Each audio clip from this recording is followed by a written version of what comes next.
Ô, ministro Ramos, por favor, vamos prestar atenção. Muito obrigado. Você gostou? Está ótimo. Senhores, bom dia.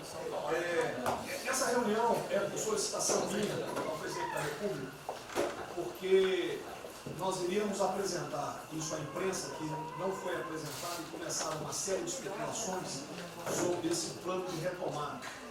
Então, eu solicitei ao presidente uma reunião com os ministros, porque o plano não vai ter efeito se todos os senhores não nos ajudarem, cada um na sua área, claro. Tá? Na hora que nós precisarmos das pessoas para a coordenação do plano, o Ministério que não colocar uma pessoa realmente que seja envolvida e tenha capacidade para poder coordenar e executar, esse Ministério vai ficar mais fraco e aí o plano todo fica meio capenga. Tá? É uma apresentação de 10 minutos no máximo, é somente isso. Eu pediria também aos senhores que a finalidade não é reunião de ministros para nós discutirmos nada, é simplesmente para apresentarmos o plano. Como é que saiu essa ideia? Então, eu estava conversando com diversos ministros, entre eles Rogério Marinho, o Tarcísio, inclusive o nome do plano, eu roubei do plano do Tarcísio, né? Pedi autorização a ele e roubei. É um plano Marshall brasileiro. Né? E eu comecei a observar que tinha plano do Ministério de Desenvolvimento Regional, que a economia tem plano, que a saúde tem plano, e não estava havendo uma coordenação, uma sinergia. Então esse foi o motivo dessa reunião aqui. Eu vou procurar ser bem breve no objetivo. Por favor, passa a primeira. Muito bom. Passou tudo, acabou. Então vamos acabar. Você está no fim, está errado, cara. Passa a primeira, muito bom. Os senhores podem observar o seguinte. Eu conversei com o presidente.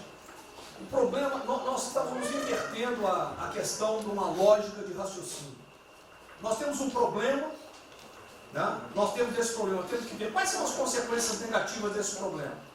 Todo mundo sabia, sanitárias e econômicas. Ninguém tem dúvida, com reflexo em todos os ministérios.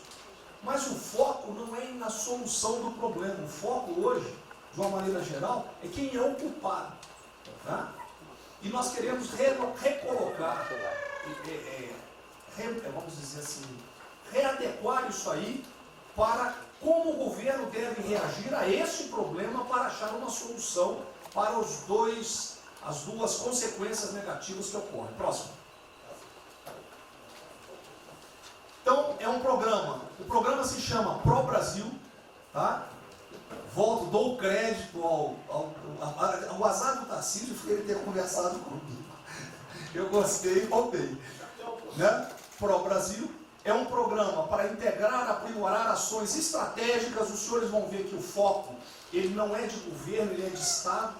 Eu estou tentando fazer uma projeção de 10 anos. Tá?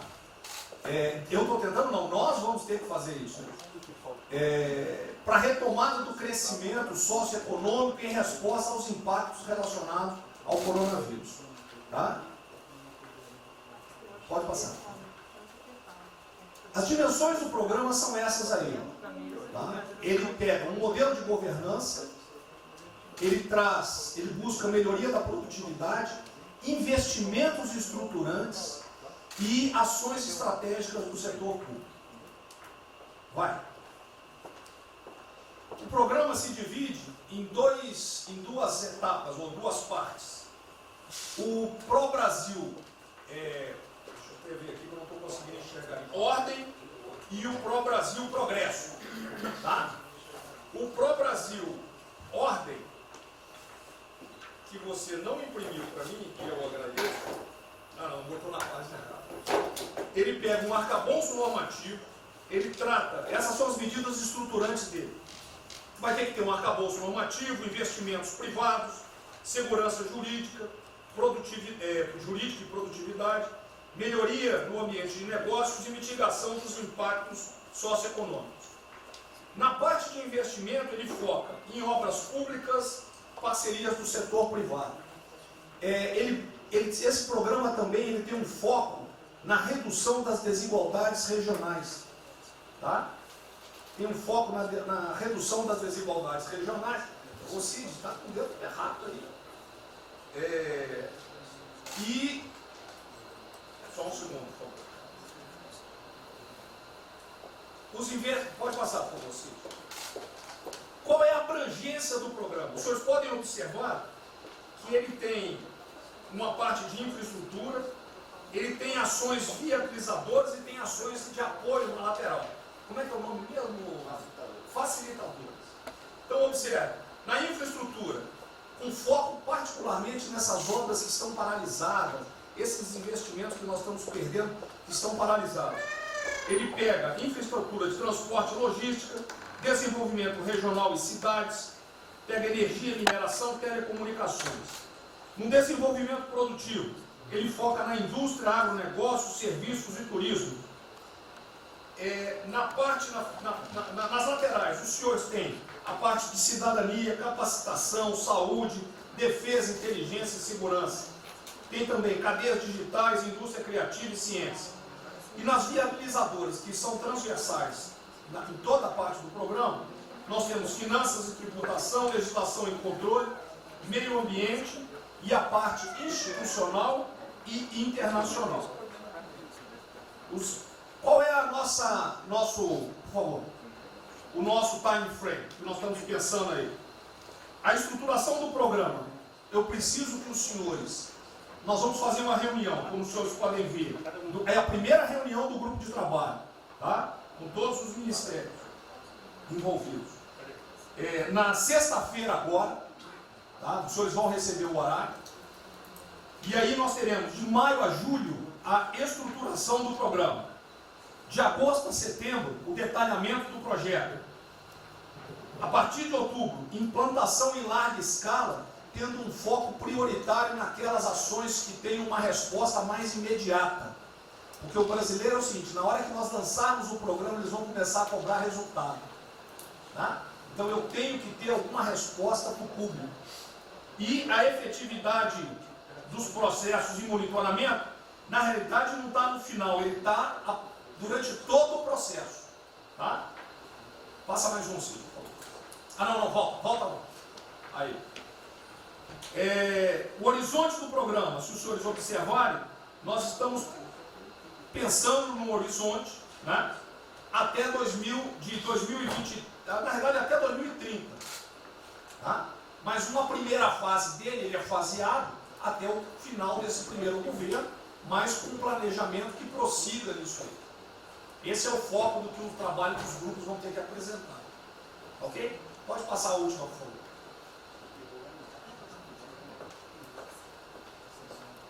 É sem sombra. Certo? Só um layout para os senhores. Então, na sexta-feira, eu solicitaria que os senhores, quando enviassem os representantes, esses representantes já viessem com uma noção dos programas ou do que os senhores pretendem dentro dos ministérios de vocês. Uma primeira ideia, e nós vamos partir disso para elaborar isso aí. O trabalho não será feito aqui é somente uma coordenação. Cada ministério vai fazer e nós vamos coordenar. O presidente era só isso. Vamos dar a palavra para o Guedes, com todo respeito aos demais, acho que o ministro mais importante nessa missão. Eu queria fazer a primeira observação seguinte: não chame de plano macho que revela um despreparo enorme. Não, isso aqui foi só aqui. Então, quando se falou em plano macho, o Brasil é um nome espetacular. 10, 1000. Plano macho é um desastre. Revela despreparo nosso. Plano macho, por exemplo, os Estados Unidos podem fazer um plano macho para nos ajudar. A China deveria financiar um plano macho para ajudar todo mundo que foi atingido. Então, a primeira linha da equação, a gente tem que tomar muito cuidado, esse é o plano pró-Brasil. Nos fala plano macho, é um desastre, vai revelar a falta de compreensão das coisas. A segunda coisa é o seguinte: é super bem-vinda essa iniciativa para nos integrarmos todos. Agora, não vamos iludir. A retomada do crescimento vem pelos investimentos privados, pelo turismo, pela abertura da economia, pelas reformas. Nós já estávamos crescendo. Voltar numa agenda de 30 anos atrás investimentos públicos financiados pelo governo. Isso foi o que a Dilma fez 30 anos. Então está cheio de gente pensando nessa eleição agora e botando coisa na cabeça de todo mundo aqui dentro. São governadores querendo fazer a festa, são às vezes ministros querendo aparecer, tem de tudo. E todo mundo vem aqui, vamos crescer, agora tem que crescer, tem que ter resposta imediata, o governo vai gastar. O governo quebrou. O governo quebrou. Em todos os níveis. Prefeitura, governador e governo federal. O que nós conseguimos fazer? Nós sinalizamos o contrário. Nós desalavancamos o banco público, reduzimos o endividamento, baixamos os juros e o Brasil ia começar a voar. Então, se a gente lançar agora um plano, todo o discurso é conhecido, acabar com as desigualdades regionais, Marinho, claro, está lá, são os detalhes dele. É bonito isso, por isso é o que o Lula e a Dilma estão fazendo há 30 anos. Se a gente quiser acabar igual a Dilma, a gente segue esse caminho. Então, eu acho o discurso bom, mas nós temos que tomar cuidado e reequilibrar as coisas. Não pode o ministro, para querer ter um papel preponderante esse ano, destruir a candidatura do presidente, que vai ser reeleito se nós seguirmos o plano das reformas estruturantes originárias. Então, eu tenho que dar esse recado, uma vontade de exposição, nós vamos ajudar tudo, mas nós não podemos nos iludir. O caminho desenvolvimentista foi seguido. O Brasil quebrou por isso. O Brasil estagnou. A economia foi corrompida, a política foi corrompida, a economia estagnou através do excesso de gastos públicos. Então, achar agora que você pode se levantar pelo suspensório, como é que o governo quebrado vai investir, vai fazer grandes investimentos públicos? Tarcísio sabe disso, conversando sempre. Tarcísio sabe o seguinte: quanto é que você consegue, Tarcísio, passar de 5 bi para quanto? Para 15, para 20, para 30? A gente ficou por 6. Quanto é que você consegue de investimento em concessões? 250. Tá certo? Então, ó, tem 100 bilhões vindo para saneamento, tinha 100 bilhões que viriam, as 17 maiores petroleiras do mundo viriam para a nossa seção onerosa, 100 bilhões de seção onerosa, 100 bilhões de mineração, 100 bilhões de saneamento, 230 bilhões de concessões, 500 bilhões. Cadê o dinheiro do governo para fazer isso? Não tem. Então, quem está sonhando é sonhador. A gente aceita. Politicamente, a gente aceita. Vamos fazer todo o discurso da desigualdade, vamos gastar mais, precisamos eleger o presidente. Mas o presidente tem que pensar daqui a 3 anos. Não é daqui a 1 ano, não. Tem muita gente pensando na eleição desse ano. É só a observação que eu faria. Eu estou fora de eleições municipais. Só um minutinho. A ideia aqui, ninguém falou em investimento público por enquanto. Inclusive, nós falamos ali em investimento, falamos inclusive em investimentos privados. O que tem que acontecer é o seguinte: eu estou vendo um plano de muita gente, nós temos que centralizar. Isso, E aí, fundamental. a imprensa, a economia vai dar exatamente o que pode, o que não pode. Fundamental a coordenação. Até para isso na imprensa que está saindo. Que são na imprensa assim, plano Marshall e economia está fora. Quer dizer, alguém foi para a imprensa e falou: vê o plano Marshall ali, a economia está fora. Quer dizer, enfraquecer o nosso discurso num momento desse é uma tolice, é um atentado contra nós mesmos. Questão da imprensa. Eu acho que eu resumi hoje na frente do Palácio em 20 segundos. Eu não vou falar com vocês, que vocês vão deturpar, vocês inventam e potencializam. Tem que ser o papel de cada um. Não pode um sair daqui no cantinho, foi mais ou menos. Não pode falar nada, tem que ignorar esses caras, 100%. Senão a gente não vai para frente. Tem que estar sendo pautado para esses pulhas. O tempo todo jogando um contra o outro. É Pedro Cristina contra mim. Não pode jogar Pedro Cristina, joga ela contra mim. O tempo todo. Tá? Então, se a gente puder falar zero com a imprensa, é essa aí. Bom, eu vou ser muito rápido aqui, general. Primeiro, parabéns. É fundamental esse processo de coordenação e de centro de governo. Nós precisamos ter isso cada vez mais aprofundado e com melhor qualidade. Segundo, eu quero, não precisa, mas eu quero me somar a essa visão do ministro Paulo Guedes, porque vamos lá, nós recebemos o governo com 36 mil obras paradas. Oriundas da onde? Do PAC. Só para lembrar. O Abraão tem não sei quantas mil creches. 3 mil creches paradas que somam nessas 36. Então, o que nós trouxemos para o Brasil e como é que nós começamos o ano, e eu vou lembrar, presidente, o senhor sempre disse, é muito triste ver um brasileiro chegar no exterior e ser recebido com o manto da desconfiança. Pois nós passamos, Paulo Guedes, o ano todo, Tarcísio, Tereza, Bento, o nosso ministro Marcos Pontes e outros, andando pelo mundo e fazendo o quê? Vendendo o Brasil. Terminamos o ano, lembra do número, 482 bilhões de investimentos para os próximos 20 anos. Uma boa parte, mineração, petróleo, por aí vai. Recebemos 90 bilhões de bônus de outorga. Nós temos 10 bilhões de dólares do governo da Arábia Saudita que precisa definir onde é que vai votar. Mas o príncipe autorizou. São 50 bilhões de reais. A dinheiro de hoje. Então, eu tenho convicção de que nós temos que continuar fazendo o que a gente vinha fazendo. Ou seja, aprofundando a participação da sociedade. Nós temos uma coisa emblemática de que a lei da liberdade econômica, que pela primeira vez na história do Brasil, desde que o Brasil é Brasil, o cidadão diante do Estado tem razão até que o Estado prove ao contrário. Foi isso que fez os americanos, que há 200 anos atrás eram muito mais pobres do que nós, ser muito mais ricos do que nós. Então, o aprofundamento são sim das reformas, é sim ousar e ter uma reforma tributária que baixe o imposto no Brasil, reduz a carga tributária, estou falando sério. A gente nunca discutiu isso entre nós, mas isso tem que caminhar para isso. Por quê? Porque aí nós damos fôlego à iniciativa privada para que ela faça o que tem que fazer e nós vamos ser mediadores desse processo. Apenas. E sinceramente, eu acho que todo o nosso esforço nos próximos dias tem que ser como é que nós mantemos a nossa linha, porque nós terminamos o ano, ministro Ernesto, ministro Tarcísio. O senhor foi recebido na Federação das Indústrias Alemãs com um slide que mostrava a 163 os caminhões atolados e a 163 pavimentado.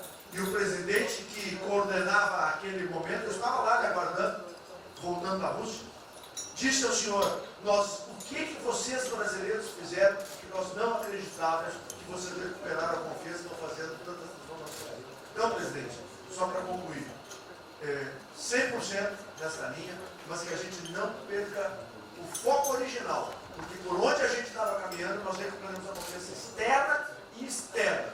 Fomos acometidos de algo muito grave, que é uma doença, e que foi levado ao paroxismo da histeria, porque serve a interesse de muitos, os mais variados, eu não vou aqui detalhar. Mas, sinceramente, temos que rapidamente voltar ao que nós estamos fazendo, porque nós estamos no caminho certo, e a prova disso é que todo mundo voltou a olhar o Brasil como esse. Bom, eu vou partir do princípio que todos que estão aqui são bem intencionados e querem bem do Brasil. Tá? Então, nós não acreditamos em teoria da conspiração e que ninguém quer solapar os alicerces da República nem abalar a administração do presidente Bolsonaro. Eu quero lembrar a todos que não existem verdades absolutas. Por favor, vamos refletir. O que está acontecendo hoje no mundo não tem parâmetro nos últimos 100 anos. O que está acontecendo hoje no mundo vai permitir, de acordo com a FMI, que foi a previsão de uma semana atrás, de uma diminuição de quase 3% do PIB mundial, no caso do Brasil, de mais de 5%. Não tem paralelo. Em situações extraordinárias, remédios extraordinários de forma circunstancial. Isso não significa que nós tenhamos a necessidade de implantarmos uma política permanente. O ministro Braga Neto está, na sua apresentação, ele estabelece, inclusive, um limite temporal e deixa claro que é uma política de Estado. O que eu peço é que nós tenhamos aqui as mentes abertas, que os dogmas, quaisquer que sejam eles, sejam colocados de lado nesse momento. Porque os governos do mundo, certamente, têm a capacidade de entender o que nós passamos. Eu tenho visto governos extremamente liberais, preparando programas de reconstrução, levando em consideração a necessidade de que o Estado Nacional passa a ter um papel diferente como tomador de risco nesse momento em que há uma queda abrupta da liquidez. O ministro Onyx fala com muita propriedade da Arábia Saudita nos 10 bilhões de dólares. É bom lembrar, está aqui o ministro Bento, que está se pagando para se retirar petróleo do mundo. Os países vão utilizar suas respectivas liquidez para resolver os seus problemas de infraestrutura e de retomada das suas economias. Nós temos que ter segurança jurídica, respeito a contratos, capacidade de alavancar recursos privados com a inversão de recursos públicos, sim. É bom lembrar que eu tenho ouvido falar, não sei se é verdade, depois vai colocar na ponta do lápis, que a gente pode chegar a 600 bilhões de reais esse ano de ajuda a empresas e a pessoas físicas. Recursos do governo federal, fruto de endividamento do governo, desse governo, que vai terminar o ano com um déficit 4, 5, 6 vezes maior do que estava precificado no início do ano. Caiu um meteoro sobre as nossas cabeças. Então, por favor, nós não podemos começar a discussão com verdades absolutas e com dogmas estabelecidos ao longo de 100 anos, em função de uma catástrofe que se abateu sobre o mundo, que os governos de todo o mundo estão se debruçando sobre o assunto, entendendo que muda o papel do Estado. Senhor presidente, é bom lembrar que quando houve a unificação da Alemanha, eu acho que esse é um fato histórico irrefutável, o Estado alemão entendeu e fez um pacto de que haveria necessidade de investir em capital humano e infraestrutura na Alemanha Oriental para diminuir desigualdades regionais. E esse é um pacto do Brasil. Essa pode ser uma catástrofe que vai nos afundar, ou pode ser uma onda para a gente surfar, uma alavanca para recuperar o país. Todos os países do mundo estão submetidos ao mesmo processo. Vai depender da nossa capacidade de termos uma opção clara de que forma vamos sair desse problema. Se vamos gastar 600 bilhões de reais para resolver uma situação que é emergencial e todos reconhecemos que é necessária, e darmos segurança à população, no caso alimentar, para evitarmos o caos, para diminuirmos a mortandade das empresas, muito bem, está correto, essa é a boa direção. Por que não 5, 6, 7% desse total, 10% desse total, em obra de infraestrutura? Por que não termos a capacidade de alavancarmos o emprego no momento em que a retomada, todos os economistas aqui reconhecem, vai ser muito lenta? Bom, eu só estou falando isso, presidente, para que nós possamos ter essa discussão sem dogmas, sem verdades absolutas, sem a preocupação de que as coisas continuam como eram antes. Não são como eram antes. Aqui e no mundo inteiro. É isso.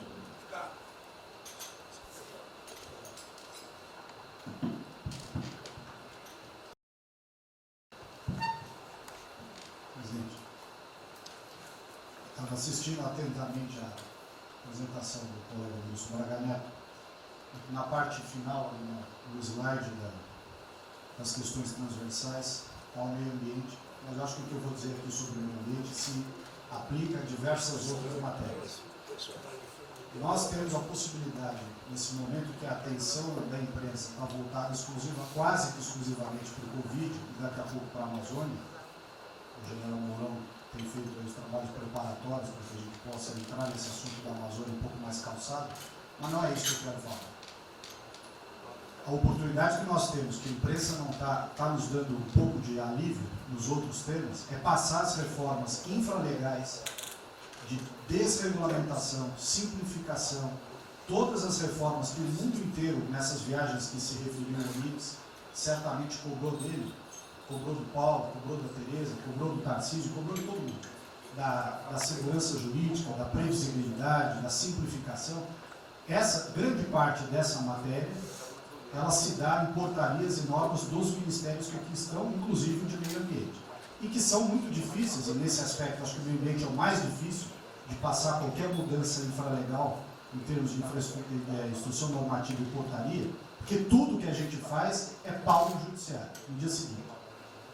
Então, para isso precisa ter um esforço nosso aqui, enquanto estamos nesse momento de tranquilidade, no aspecto de cobertura de imprensa, porque só fala de Covid, e ir passando a boiada, e mudando todo o regramento, e simplificando normas, de IFAM, de Ministério da Agricultura, de Ministério do Meio Ambiente, de Ministério disso, de Ministério daquilo. Agora é a hora de unir esforços para dar de baseada a simplificação regulatória que nós precisamos, em todos os aspectos. E deixar a AGU, o André não está aí, né?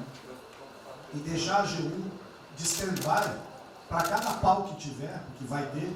Essa semana mesmo nós assinamos uma medida, a pedido do Ministério da Agricultura, que foi a simplificação da lei da Mata Atlântica para usar o Código Florestal. Hoje já está nos jornais dizendo que vão entrar com ações judiciais e ação civil pública no Brasil inteiro contra a medida.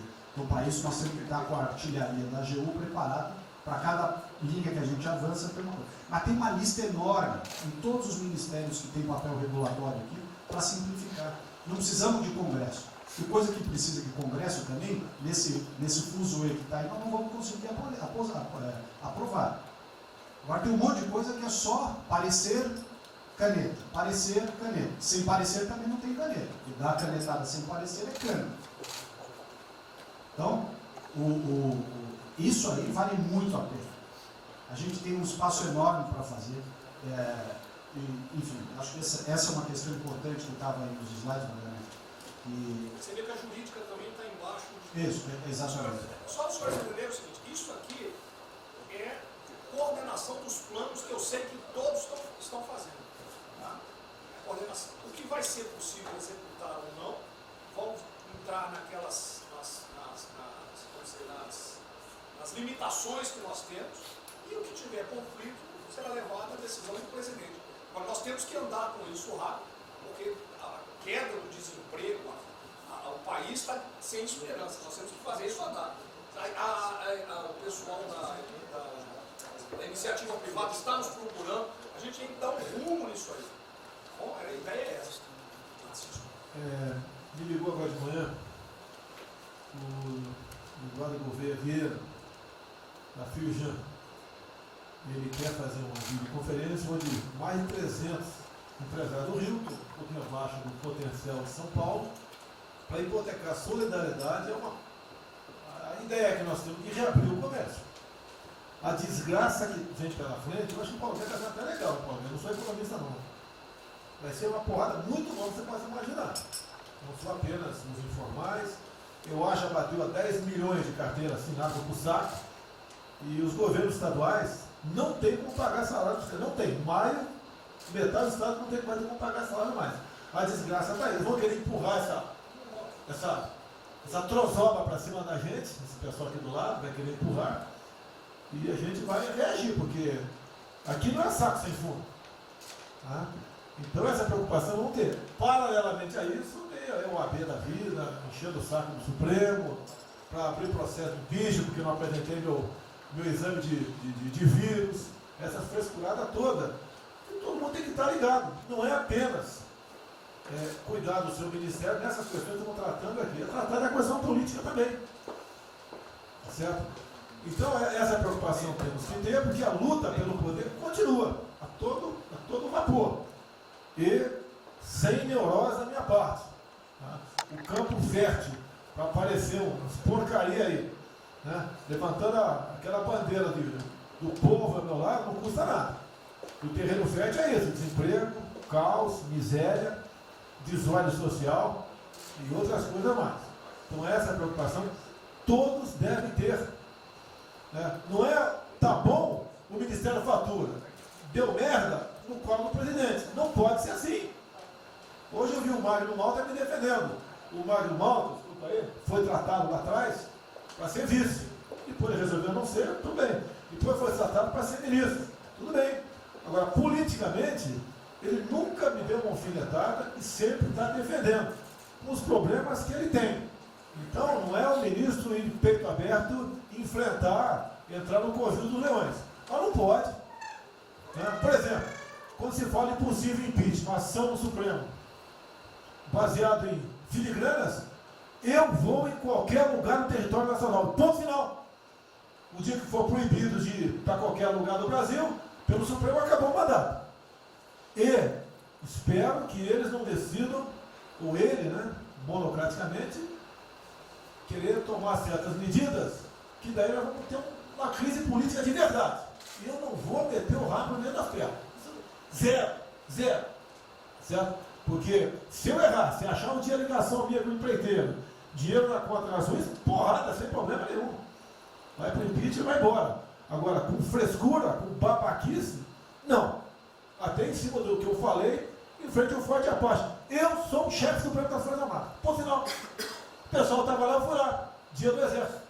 E falei algo que eu acho que não tem nada demais. Mas a repercussão é enorme. Oh, o AI-5.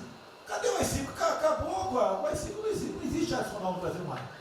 É uma besteira. Artigo 142. É um pessoal que não sabe interpretar a função. Agora, em cima disso, fazer uma onda, vamos ouvir deputados, empresários, seja o que for. Agora, quando a Câmara fala lá dentro, uma homenagem a Che Guevara, a Mao Tse Tung e tudo mais, não tem problema nenhum. Quando o Partido Comunista do Brasil faz suas convenções e do lado lá, Fidel Castro, não tem problema nenhum.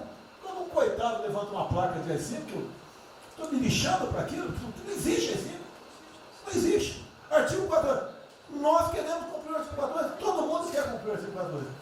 E haver necessidade, qualquer dos poderes pode, né, pedir às Forças Armadas, né, que intervenham para restabelecer a ordem no Brasil, naquele local, sem problema nenhum. Agora, todos, né, têm que se preocupar com a questão política e aquele direito, tira a cabeça da toca, porra. Não é só ficar dentro da toca o tempo todo, não. Estou bem, estou cuidando da minha imagem, a minha imagem está aqui, eu sou bonitinho, e o requisito todo, não, tem que fazer a sua parte. Então é isso que eu tenho que falar com você, que depois de um certo momento, onde chegar a cabeça dessas pessoas, fica difícil voltar atrás. Daí que é uma crise, é uma crise. Não tenho amor por esse mandato, para a cadeira de presidente. Zero. Não vou provocar ninguém. E assim como a defesa faz uma nota muito boa, dizendo que vai cumprir a Constituição, a liberdade, 10, né, e não aceita golpe, 10, também não aceita o contra-golpe dos caras, porra. Vai deixar alguns malucos aí, que eles sabem quem são, ficar aí naquela fervura de o presidente é irresponsável, ele é maluco, ele é genocida. Não é assim. O que vale para um lado, vale para o outro. O que não vale para um lado, não vale para o outro. Essa é a nossa preocupação que devemos ter. Com isso que está aqui, o próprio Brasil, mas também com a questão política. Se nós começarmos a falar com propriedade, e tem muita gente que fala muito melhor do que eu, e tem um conhecimento muito melhor do que eu, tem que falar, discretamente, mas tem que falar, para não deixar subir a temperatura, que é só porrada o tempo todo em cima de mim. E vou continuar indo em qualquer lugar do Brasil, ponto final, não é problema meu. Tá certo? Se eu não tivesse direito de vir, prefeitinho lá no fim do mundo, um jaguapoca do prefeito, manda prender. Tem que a justiça se posicionar sobre isso, porra. Tem que se posicionar sobre isso abertamente. Não admitimos prisão por parte do prefeito e o decreto. Tem que falar, não é ficar quieto. E quem direito aqui, todos têm que falar isso aí, não é só a justiça. Todos têm que falar. Não é ficar, toca o barco não e vamos em frente. Tá? Então é isso que eu apelo a vocês, pô. Essa preocupação, acordem para a política e se exponham. Afinal de contas, o governo não só. E se eu cair, cai todo mundo. Agora, se tiver cair um dia, vamos cair lutando, uma bandeira justa, não para uma babaquice de exame antivírus, pô. Pelo amor de Deus, pô. Tá? Eu, até já bem claro, de uns 8 anos para cá, quando pedia farmácia de manipulação, um remédio qualquer, eu falava com o médico. Bota um nome de fantasia, porque se for o meu nome para lá, como era sempre um cara manjado, né, tem 3, 4 que vão manipular lá o medicamento, pode me envenenar, pô. E assim é a mesma coisa a questão do vírus, entre outros. De acordo com o interesse, o cara é negativo, ou dá positivo, depois que deu, vai para a contraprova, vai dar problema. E nós sabemos, tá certo, que nós temos um compromisso com a verdade. Eu jamais mentiria se não tivesse realmente um exame negativo. Jamais eu mentia negativo, deu positivo, vice-versa, jamais. A verdade é acima de tudo. Então é o apelo que eu faço a todos que se preocupem com política para não ser surpreendido. Eu não vou esperar o barco começar a afundar para tirar água. Estou tirando água e vou continuar tirando água de todos os ministérios. Tocante é isso. A pessoa tem que entender. Se não quer entender, paciência, pô. E eu tenho o poder e vou interferir em todos os ministérios, sem exceção. Nos bancos eu falo com o Paulo Guedes, se tiver que interferir. Nunca tive problema, zero problema com o Paulo Guedes. Agora os demais, vou. Eu não posso ser surpreendido com notícias. Eu tenho a PF que não me dá informações. Eu tenho as inteligências das Forças Armadas que não têm informações. A BIM tem seus problemas. Tem algumas informações. Só não tenho mais porque está faltando, realmente, temos problemas. Aparelhamento, etc.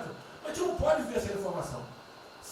Quem é que nunca ficou atrás da porta ouvindo que seu filho ou sua filha está comentando? Tem que ver para depois que ela engravida, não adianta falar com ela mais.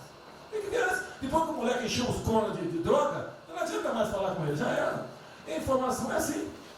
Eu estava vendo, estudando fim de semana aqui, como é que o serviço chinês secreto trabalha nos Estados Unidos. Qual a preocupação nossa aqui? É simples o negócio. Ah, não deve falar publicamente. Deve falar como? Está todo mundo vendo o que está acontecendo?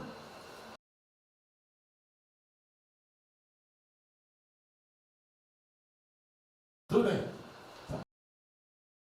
Você tira do porra. Não tira. É uma realidade. Não adianta esconder mais, tapar o sol com a peneira.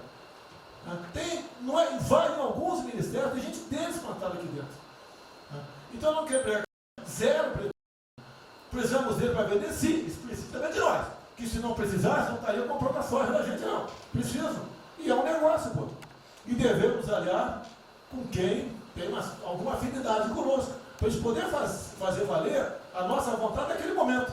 Não adianta se esconder aqui, depois tem um problema, daí liga para o tio, fala, pô, cara, você me ignorou até hoje?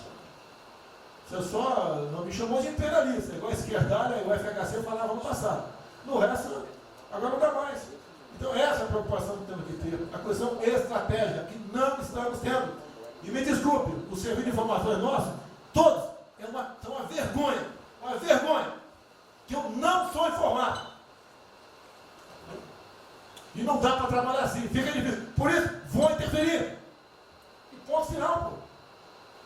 Não é ameaça, não é extrapolação da minha parte, é uma verdade. Como eu falei, né? Dei os ministérios para os senhores. O poder de veto. Mudou agora, tem que mudar. E eu quero realmente governar o Brasil. Nós precisamos de todos aqui, como disse o Marinho, né? Aqui é o mesmo barco. Se alguém cavar no porão aqui, vai todo mundo para o saco aqui, vai todo mundo morrer afogado. Então é isso que a gente precisa. É pensar além do que tem que fazer internamente aqui. Quando eu explodi o Inmetro, conversei com o Paulo Guedes. Desculpa a linguagem, é uma putaria. Putaria o Inmetro. Trocar tacógrafo, trocar taxímetro, botar chip na bomba de combustível. Putaria, igualzinho tomar 3 pinos. Está muito bem agora, vai precipitar uma porrada. Ah, botou um coronel. O coronel é formado pelo INE. Eu ia botar um coronel, você vai ter uma formação. Tá? E assim nós devemos agir. Como estava discutindo agora, IFAM, né? Está lá vinculado à cultura. Eu fiz a cagada em escolher, não escolher uma pessoa que tivesse também outro perfil. Uma excelente pessoa que está lá, tá? Mas tinha que ter outro perfil também. E vamos parar com a capa no Brasil. Compara com o Luciano Hang. Encontra lá um cocô petrificado de índio, para a obra. Para a obra. O que tem que fazer? Alguém no IFAM que resolva o assunto. E assim nós temos que proceder. E assim, cada hora, como eu falei da Tereza Cristina, que mudou a questão normativa, revogou a questão normativa, ajudou 400 mil pessoas no Vale do Ribeira, parabéns. Assim são outras decisões. A questão de armamento, tá? As questões de... Ah, por quê? Espera aí. Ministro da Justiça, por favor. Foi decidido há pouco tempo que não podia botar algema em quase ninguém. Por que estão botando algema em cidadão que está trabalhando, ou mulher que está em praça pública, e a justiça não fala nada? Tem que falar, pô! Vai ficar quieto até quando? Ou eu tenho que continuar me expondo? Tem que falar, botar para fora, esculachar. Não pode botar algema. Decisão do próprio Supremo. E vão ficar quietos até quando? Fica humilhando o nosso povo, porque isso está crescendo. O pessoal fica apontando para mim, votei em você para você fazer alguma coisa. Votei em você para você tomar decisões, para você brigar. E é verdade. Eu estou me lixando com a reeleição. Eu quero mais que alguém seja eleito, se eu vier candidato, tá? Eu quero ter paz no Brasil, mais nada. Porque se for na esquerda, uma porrada de vocês aqui tem que sair do Brasil, que vão ser presos. E eu tenho certeza que vão me condenar por homofobia, 8 anos por homofobia. Ele inventa o racismo, que não inventaram agora por Von Traub. Desculpa usar a palavra. Puta que eu pariu. O Von Traub pode ter falado uma merda do mundo, mas racista. Vamos ter que reagir, pessoal. É outra briga. Tem que ser um governo com altivez. Se expor, mostrar que nós temos o povo do nosso lado. Que nós somos submissos ao povo. Nós queremos realmente, como disse, se não me engano, Margaret Thatcher, né? Ou Reagan, não sei, para ter conduzido pela povo brasileiro, ponto final. Onde o povo está, vamos estar juntos. Eu não convidei ninguém para ir para frente do Forte Apache. Ninguém, zero. Estava na casa do meu filho, fiquei sabendo, vou para lá. A empresa está falando agora que não sei, 2 ministros militares aí não aceitaram meu convite. O dia que ou eu convido o ministro para o churrasquinho em casa, eu pago a missão. Eu vou pagar a missão. A missão for absurda, o ministro falou, tchau, tô fora. Tá certo? Ou vai e fica puto, mas vai, pô. E jamais eu vou pagar uma missão escrota para quem quer que seja. Nem no quartel fazer isso com o recruta, nem no quartel. Tá certo? Quem tirar o nosso convívio aqui, que é muito bom, partir para essa linha. Não estamos em desespero, nós estamos bem. Não somos acusados de desvio, de corrupção, nada, nada, zero. Temos problema pela frente. Vamos tentar solucionar. Eu tenho conversado com vários ministros. E vamos solucionar. Porque o destino do Brasil está na mão desse grupo privilegiado que está aqui. E eu não seria nada sem vocês. Vocês não seriam ministros sem eu. Duvido. Dificilmente eu tinha sido ministro tivesse Haddad aqui. Eu duvido. Podia aceitar por alguns dias, né? Depois ver a sacanagem que ia ser. Não ia ser diferente do que foi os 2 anos anteriores do PT. Né? Ia pedir para sair. Então, um apelo para vocês. Todo mundo se preocupa com o futuro do Brasil, com a questão política. Criticar um ato de uma pessoa ou outra não é criticar o Congresso ou de criticar o Supremo Tribunal Federal. Quem não ficou revoltado, viu o Moro ficou revoltado com a liberdade desse pessoal. Por causa de vírus, botou esse estuprador para fora. Imagine ter estuprado uma filha nossa, um filho da puta desse posto de liberdade. Nós temos que colocar no lugar dessas pessoas, desse pai que tem a filha estuprada, aí os vagabundos foi posto na rua. Com a decisão, foda-se quem seja, tem que jogar pesado em cima disso. Não é um desabafo, pessoal, é uma realidade. O nosso barco está indo, mas não sabemos ainda, no momento, dado o último caso, vírus, para onde é nosso barco. Pode estar em direção ao iceberg. A gente vai para o fundo. Então vamos se ligar, vamos se preocupar. Quem de direito se manifesta com altivez, com palavras polidas, tá? Mas coloca uma posição, porque não pode tudo, veio para a minha retaguarda, tudo. Tá? E vocês têm que apanhar junto comigo, logicamente, quando tiver motivo para apanhar, ou motivo para bater.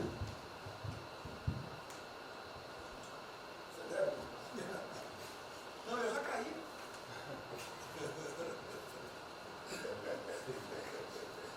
Foi o ministro Moro que falou. A sequência aqui é o seguinte: o ministro Moro, Montezano, o Nelson e o Paulo Guedes. Eu pediria só aos senhores que fossem breves. Você também. Paulo Guedes quer uma política e quer cobrar os raios. Depois do Moro. Bem, a primeira questão do plano ali que foi apresentado, fica aqui o registro do meu elogio, certo que ele tem que ser preenchido aí nos detalhes, existem as questões econômicas a ser resolvidas lá pelo Ministério da Economia, a ser trabalhado também com as outras áreas econômicas. Só faria uma sugestão aqui, ministro, se pudesse colocar desde logo, em algum momento desse plano, alguma referência importante também à segurança pública e a controle da corrupção. Foram 2 temas centrais, né, nas últimas eleições, e são 2 temas que, embora, claro, que o plano vai ficar sujeito aí ao detalhamento necessário, mas acho que é importante ter uma referência inicial para não parecer que nós estamos descurando desses aspectos específicos. Nós não entramos em detalhes, porque isso aqui, o senhor viu que todos os ministérios praticamente se puderam, isso aí para mim viria no detalhamento do ministério, mas eu acho que politicamente cabe. Não, sim. Não, eu entendo que cabe no detalhamento, mas acho que uma referência Bom, a gente né, seria interessante. Tem que apontar também que foi uma vitória do governo, do presidente. No ano passado houve uma queda expressiva desses principais indicadores criminais. Isso, embora seja mais vinculado com a questão da vida e segurança das pessoas, também é um fator importante para o investimento econômico, para também melhorar o ambiente econômico. E o controle da corrupção também é pressuposto. Né? Então, faria exclusivamente essa sugestão específica. Já está anotado. Montezano, ministro, primeiramente, parabéns. Acho que é um momento oportuno para a gente começar a falar. Do dia seguinte. O próprio ministro Guedes, nas discussões que temos tido nas últimas semanas, tem nos orientado. O BNDES foca na reconstrução, foca no dia seguinte, porque a crise de saúde vai demorar alguns meses e a reconstrução muito mais meses do que isso. Então é muito oportuno a gente já começar a discutir isso. Segundo, aqui eu subscrevo as palavras do ministro Salles. O que a gente tem observado nos projetos e concessões, etc., uma parte crítica dessa legislação para o funcionamento da máquina pública. É um momento muito oportuno para a gente aproveitar isso. Isso faz uma baita diferença no preço de um projeto, na velocidade, faz muita diferença. Então, eu subscrevo aqui as palavras do ministro Salles. E por último, ministro, quando eu assumi o banco em julho, o banco estava montado como uma fábrica de empréstimo. O banco, durante 15 anos, foi uma fábrica de empréstimo. De julho até hoje, a gente fez uma reestruturação completa no banco, montando o que eu acredito hoje ser já o maior banco de investimento do Brasil em pessoas, e um banco de investimento de serviços focado em planejamentos econômicos setoriais e estruturação de projetos. Tá? O banco já está atuando dessa forma. Temos um vasto conhecimento setorial, um vasto conhecimento de planejamento, já está rodando a contento. E esse BNDES de hoje se parece muito mais com o BNDES de 20 anos atrás, que era o BNDES que planejava e estruturava esses projetos para o Brasil. Então, eu queria colocar aqui à sua disposição, que nos use, estamos a serviço. Então, o que o senhor achar adequado, razoável, tanto no fornecimento de informações, mas como também nesse planejamento, na coordenação, temos já um modo operante, uma estrutura que é plug and play. Se o senhor quiser usar, já está pronta para rodar para esse tipo de mapeamento de estruturação de projeto. Então, por favor, sinta-se bem à vontade de nos usar integralmente aqui na coordenação desse projeto, caso o senhor entenda adequado. Tá? Tiago. Nelson. Alô? Bom, estou chegando aqui, então é importante que eu coloque para vocês como é que a gente vai trabalhar. A saúde é fundamental, porque enquanto a gente não mostrar para a sociedade que a gente tem o controle da doença, da saída dela, qualquer tentativa econômica vai ser ruim, porque o medo vai impedir que você trate a economia como uma prioridade. Então, controlar a doença hoje é fundamental. E controlar a doença não significa que a gente vai curar a doença em uma semana, mas que a gente não é um barco à deriva e que a gente tem uma estratégia para trabalhar essa doença. Então, são 3 coisas que a gente vai trabalhar. Primeiro, a informação, para entender o que é a doença, qual é a evolução dela, como é que está a infraestrutura para cuidar da doença. Porque um dos grandes problemas que a gente tem hoje, se a gente olhar o Brasil hoje, ele é um dos melhores países em número em relação à mortalidade. O que assusta é você ver que o hospital não consegue atender, a gente do frigorífico, a gente está abrindo cofre em algum lugar para enterrar, e isso traz medo. E o medo impede que qualquer outra atividade tenha sucesso. Porque enquanto isso não for sanado, o restante vai ter muito pouca chance de ser comprado pela sociedade. A segunda coisa é estruturar a operação de cuidado. Então a gente vai investir em logística, vai investir na parte de compra e tentar melhorar o processo. Por quê? Porque se eu tiver os hospitais funcionando, eu vou ter os pacientes tratados, eu não tenho a sensação da crise, o medo melhora e o restante pode entrar. E a terceira coisa é a gente deixar claro um programa de saída do isolamento e do distanciamento. Não é que vai sair amanhã, mas a gente tem que ter um planejamento. Porque aí a gente realmente mostra que a situação está na nossa mão. Pode ser que demore um pouco, mas a gente está controlando esse processo, que a gente não está sendo um barco à deriva. Então, basicamente, eu queria falar para vocês, essa é a forma como a gente vai tratar, e a gente vai estar interagindo com todos os ministérios que forem necessários, para que isso aconteça da forma mais rápida possível. Basicamente é isso, é um prazer estar aqui com vocês. Ontem eu liguei para o diretor-geral da Polícia Rodoviária Federal.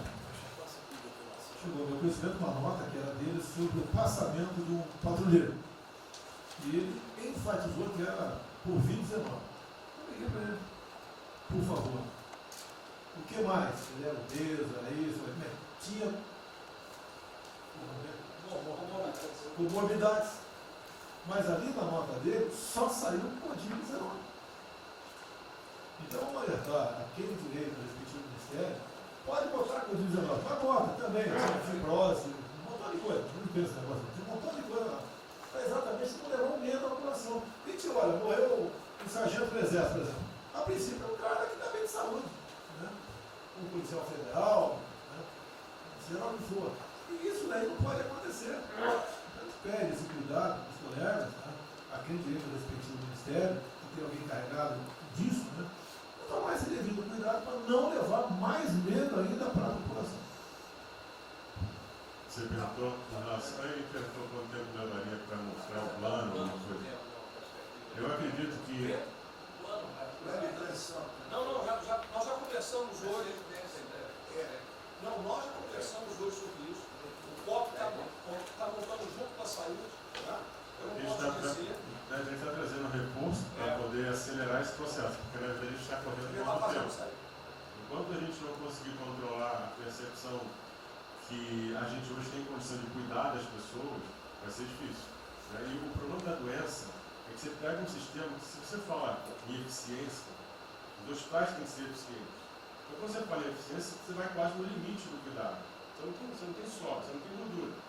Quando você pega uma doença que chega, que é muita gente ao mesmo tempo, você não consegue ter agilidade para preparar o sistema para cuidar dela. E a gente tem um problema adicional que a gente tem que tomar cuidado, que é o seguinte: quando você tem os hospitais com pouca, você tem muita gente falando de Covid, mas os hospitais estão diminuindo muito o atendimento, o que significa que eles vão ter problema financeiro. Se isso prorroga, esses hospitais vão ter cada vez mais dificuldade, você vai poder ter um hospital mais sucateado, um hospital fechado. O que está acontecendo hoje? Vamos botar em números hoje. A gente tem 4 milhões de pessoas hoje com a Covid. O Brasil hoje tem 212 milhões de pessoas. Tem 208 milhões que não estão tendo a atenção necessária. Você tem câncer, cardiovascular, isso tudo está represado, a demanda é reprimida. Quando você controlar a Covid, o não Covid vai chegar com tudo. Você pode pegar uma estrutura sucateada. Aí você só vai transferir o problema de primeiro, que vai ser o medo da Covid e o medo da não Covid. Então a gente tem que estar preparado para isso tudo. Então não é só trabalhar o curtíssimo prazo, a gente tem que preparar para essa segunda fase que vai chegar também. Isso tudo a gente está fazendo, só para vocês saberem que a gente está pensando nisso tudo, só para vocês saberem que está tudo trabalhando. Como o ministro Tarcísio, eu pediria as suas que fossem bem breves. Não, já não temos aí.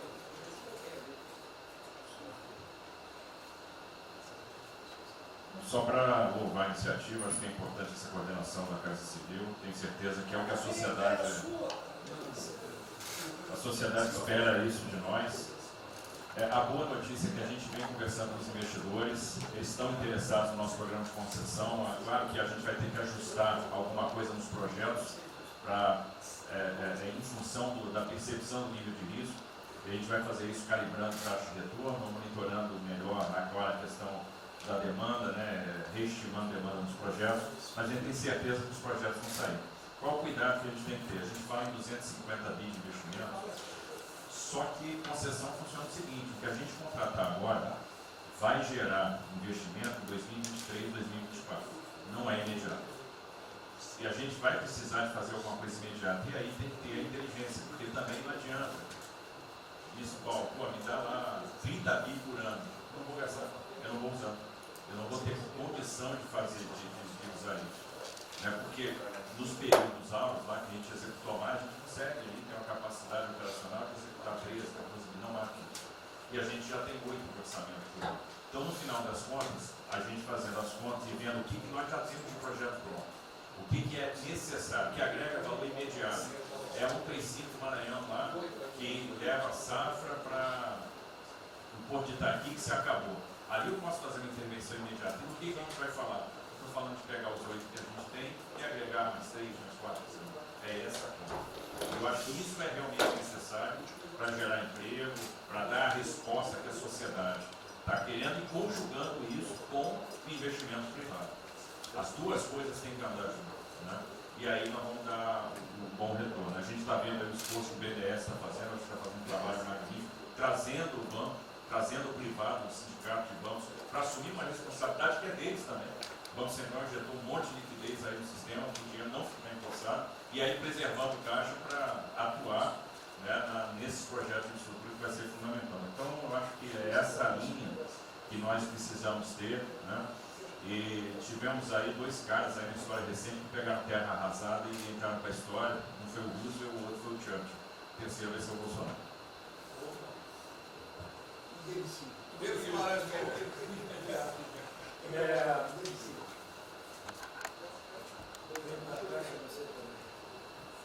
peço aos senhores que sejam breves.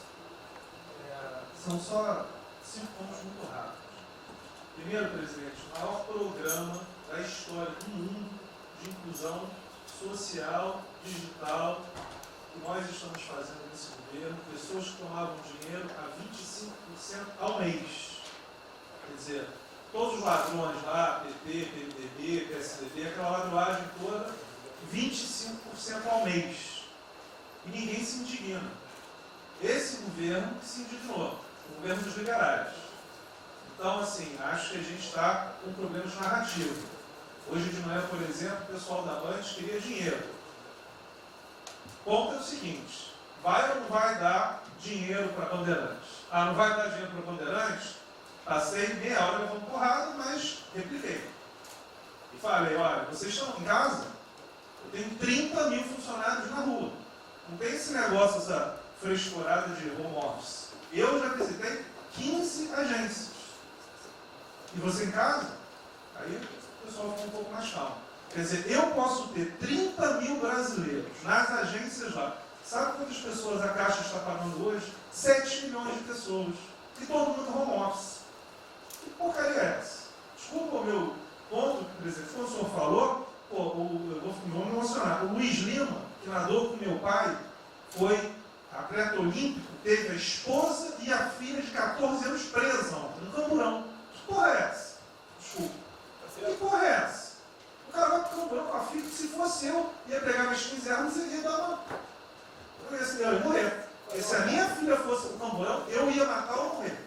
Que isso? Estava nadando, é uma atleta olímpica. Você tira a pessoa está nadando com 14 anos. Eu tenho uma filha Maria de 14 anos. Se a minha filha fosse pro Camburão, ou eu matava ou morria. Que isso? E a esposa do Luiz Lima nem usou o fato de ser esposa do deputado federal. Mas assim... Foi calado, saiu E calado. aquele governador roubando para direito, está tudo quanto é lado. Então o governador rouba, aí ele sai prendendo todo mundo e fica tudo isso por isso mesmo. Aí a gente faz o maior programa da história da humanidade de inclusão de pessoas que recebiam 25% ao mês, cobrado. PSDB, PT, PMDB, aquele grupo todo. Na hora de privatizar, todo mundo, com 200 milhões, 300 milhões, tem vice-presidente da Caixa que eu expulsei dos 120, 105 eu tirei. E se o senhor precisar, obviamente, meu chefe, o ministro Paulo Guedes, ele decide. Não tem problema. Inclusive, porque o que acontece? Se roubar, eu vou ligar para o ministro Moro para prender. Agora, se precisar de diretoria, não sei o quê, desde que sejam honestos, o ministro Paulo Guedes é que decide, etc. Mas dos 120, eu tirei 105. E na Caixa, não tem desonestidade, até onde eu saiba. Mas, assim, eu acho que a gente está levando muita porrada, presidente. E, de novo, não estou dizendo ninguém daqui, não. Só leva porrada. Agora, tem limite. Desculpa, todo lugar que eu vou, as pessoas normalmente são educadas. Mas a paciência chega no limite, obviamente não dessa maneira. Eu acho que tem um ponto. Nós estamos emprestando 154 bilhões de reais, mas só um ponto que eu acho importante. Tarcísio é super meu amigo e ele é muito esperto. Qual que é o grande ponto que a gente tem que evitar? O cara está quebrado, já estava quebrado antes e quer lançar um lesinho. Então, assim, claramente tem que ajudar, eu concordo. Tanto que nós emprestamos 43 bilhões de reais para o segmento imobiliário. 1,5 milhão de pessoas deixaram de ser demitidas. Agora não é para todo mundo, não. Aquela empresa que já estava quebrada antes, por que a gente vai dar uma lesinha? Então, este ajuste fino é importante, os bancos têm que fazer. Por quê? Último ponto que eu falo. Já estou sendo processado também, nós dois juntos na cadeia, por causa do auxílio emergencial. Sabe o que tem? Tem gente do TCU dizendo que a gente está ganhando muito e tem gente dizendo que a gente está ganhando pouco. Ferrou. Ou seja, tem gente querendo me prender porque está dizendo que a gente está ganhando muito. E tem gente querendo me prender, que são aqueles caras lá que estavam antes, ganhando pouco. Vão acabar sendo presos, mas o que a gente não vai fazer? Deixar 30, 40, 50 milhões de pessoas passarem fome. Então, é só o meu recado dizendo o seguinte: a Caixa, o Banco de todos os brasileiros. Poxa, a gente está com 30 mil pessoas. Eu passo ligando 45 pessoas na Caixa que tiveram coronavírus. 2 faleceram, um, na verdade, com 70 anos já estava aposentado, e outro. A pessoa, eu chorei mais do que a pessoa, a mãe.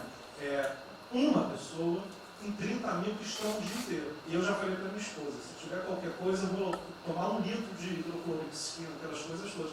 Então, assim, eu acho que a gente está, só o último ponto, numa questão de histeria coletiva. Quer dizer, eu posso ter 30 mil funcionários da Caixa pagando 7 milhões hoje, 2 milhões na segunda, ontem a gente abriu 800 agências, vamos abrir no sábado, no domingo, 2 horas antes. Então, o que a imprensa quer?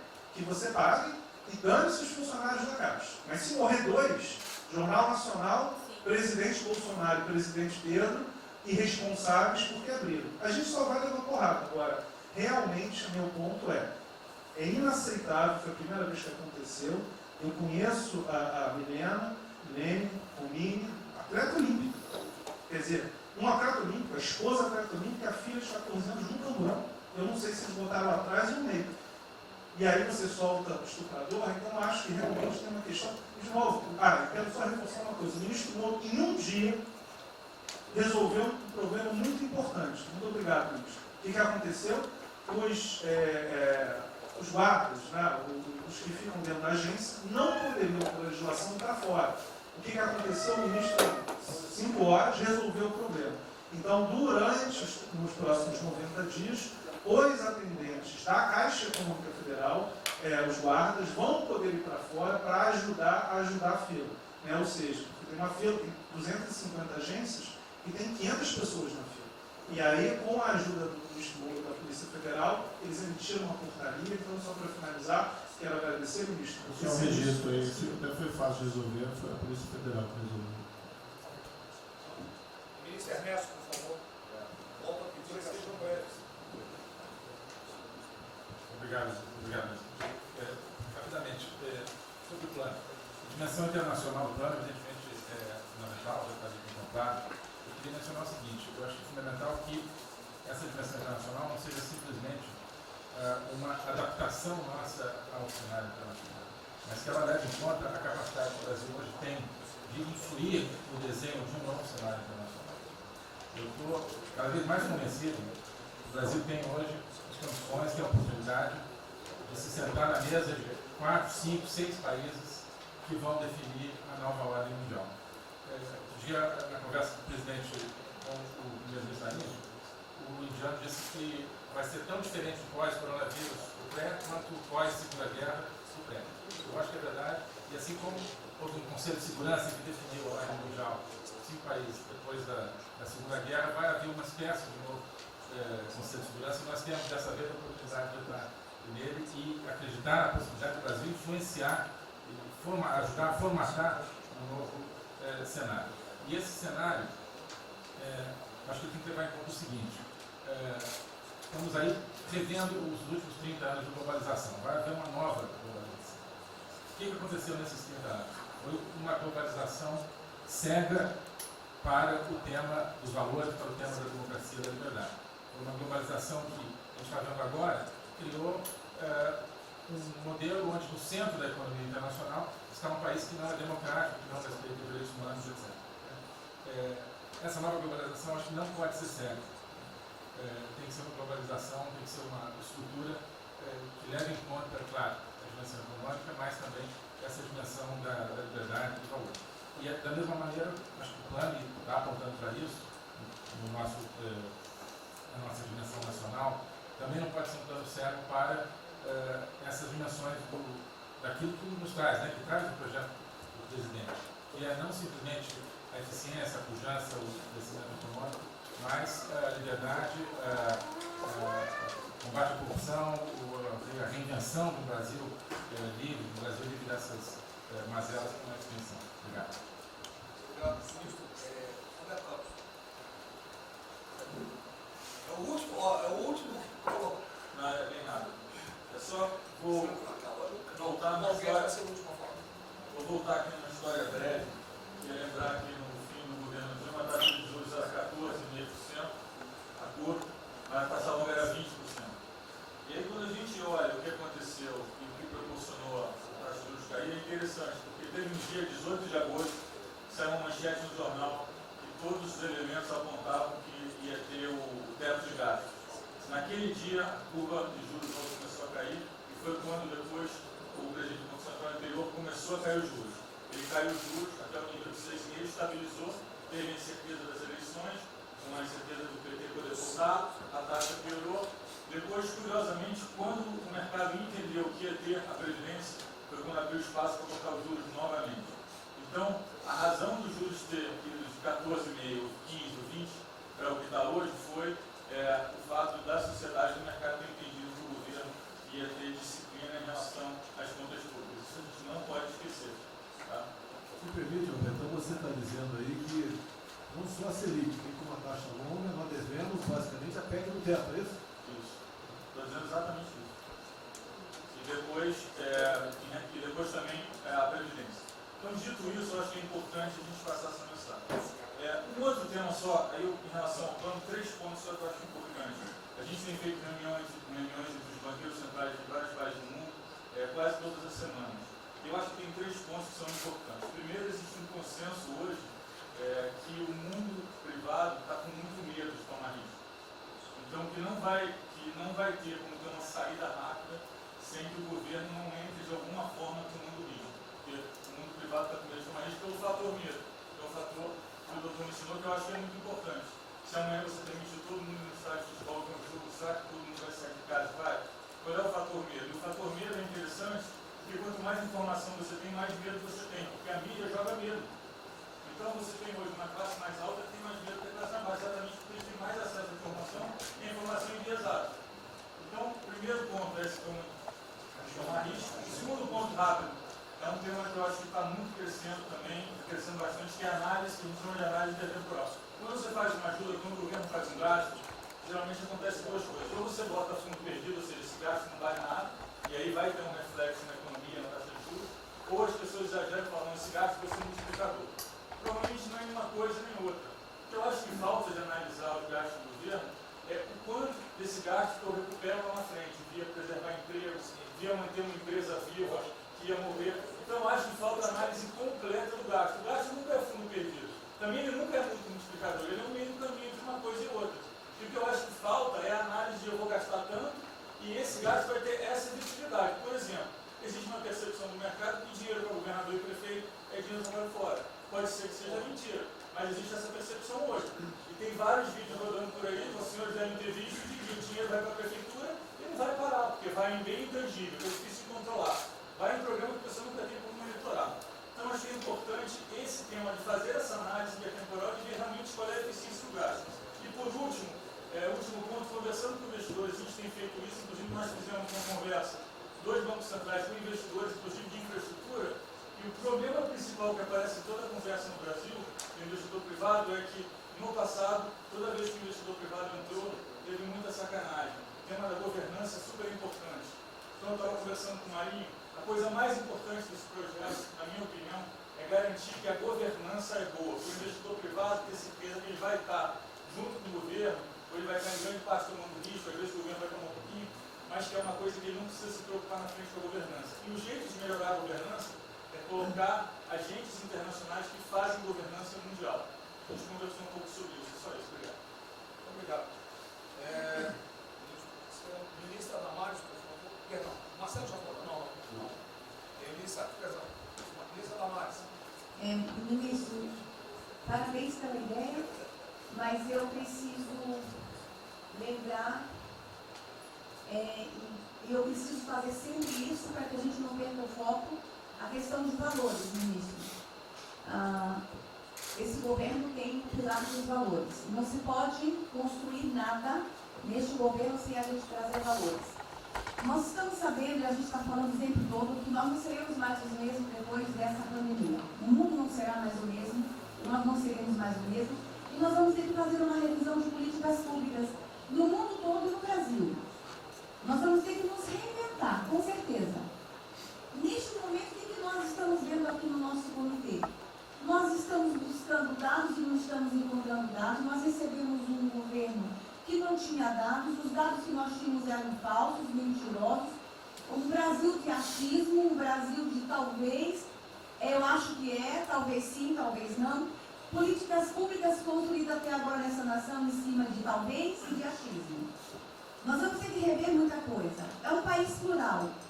Quando a gente vai buscar os povos tradicionais agora para a gente construir enfrentamento ao coronavírus, nós descobrimos, ministros, que nós temos 1.300.000 ucranianos no Brasil. Ninguém nunca falou de ucranianos para nós no Brasil. Com a sua cultura totalmente preservada no Brasil. Nós estamos com 1.500.000 ciganos e eu falava de 1.300.000 e são 1.500.000 ciganos. Nós estamos... Então, presidente, nós vamos ter que rever muita coisa na aplicação das nossas políticas públicas no Brasil. Os nossos seringueiros são em números maiores do que a gente imagina no Brasil.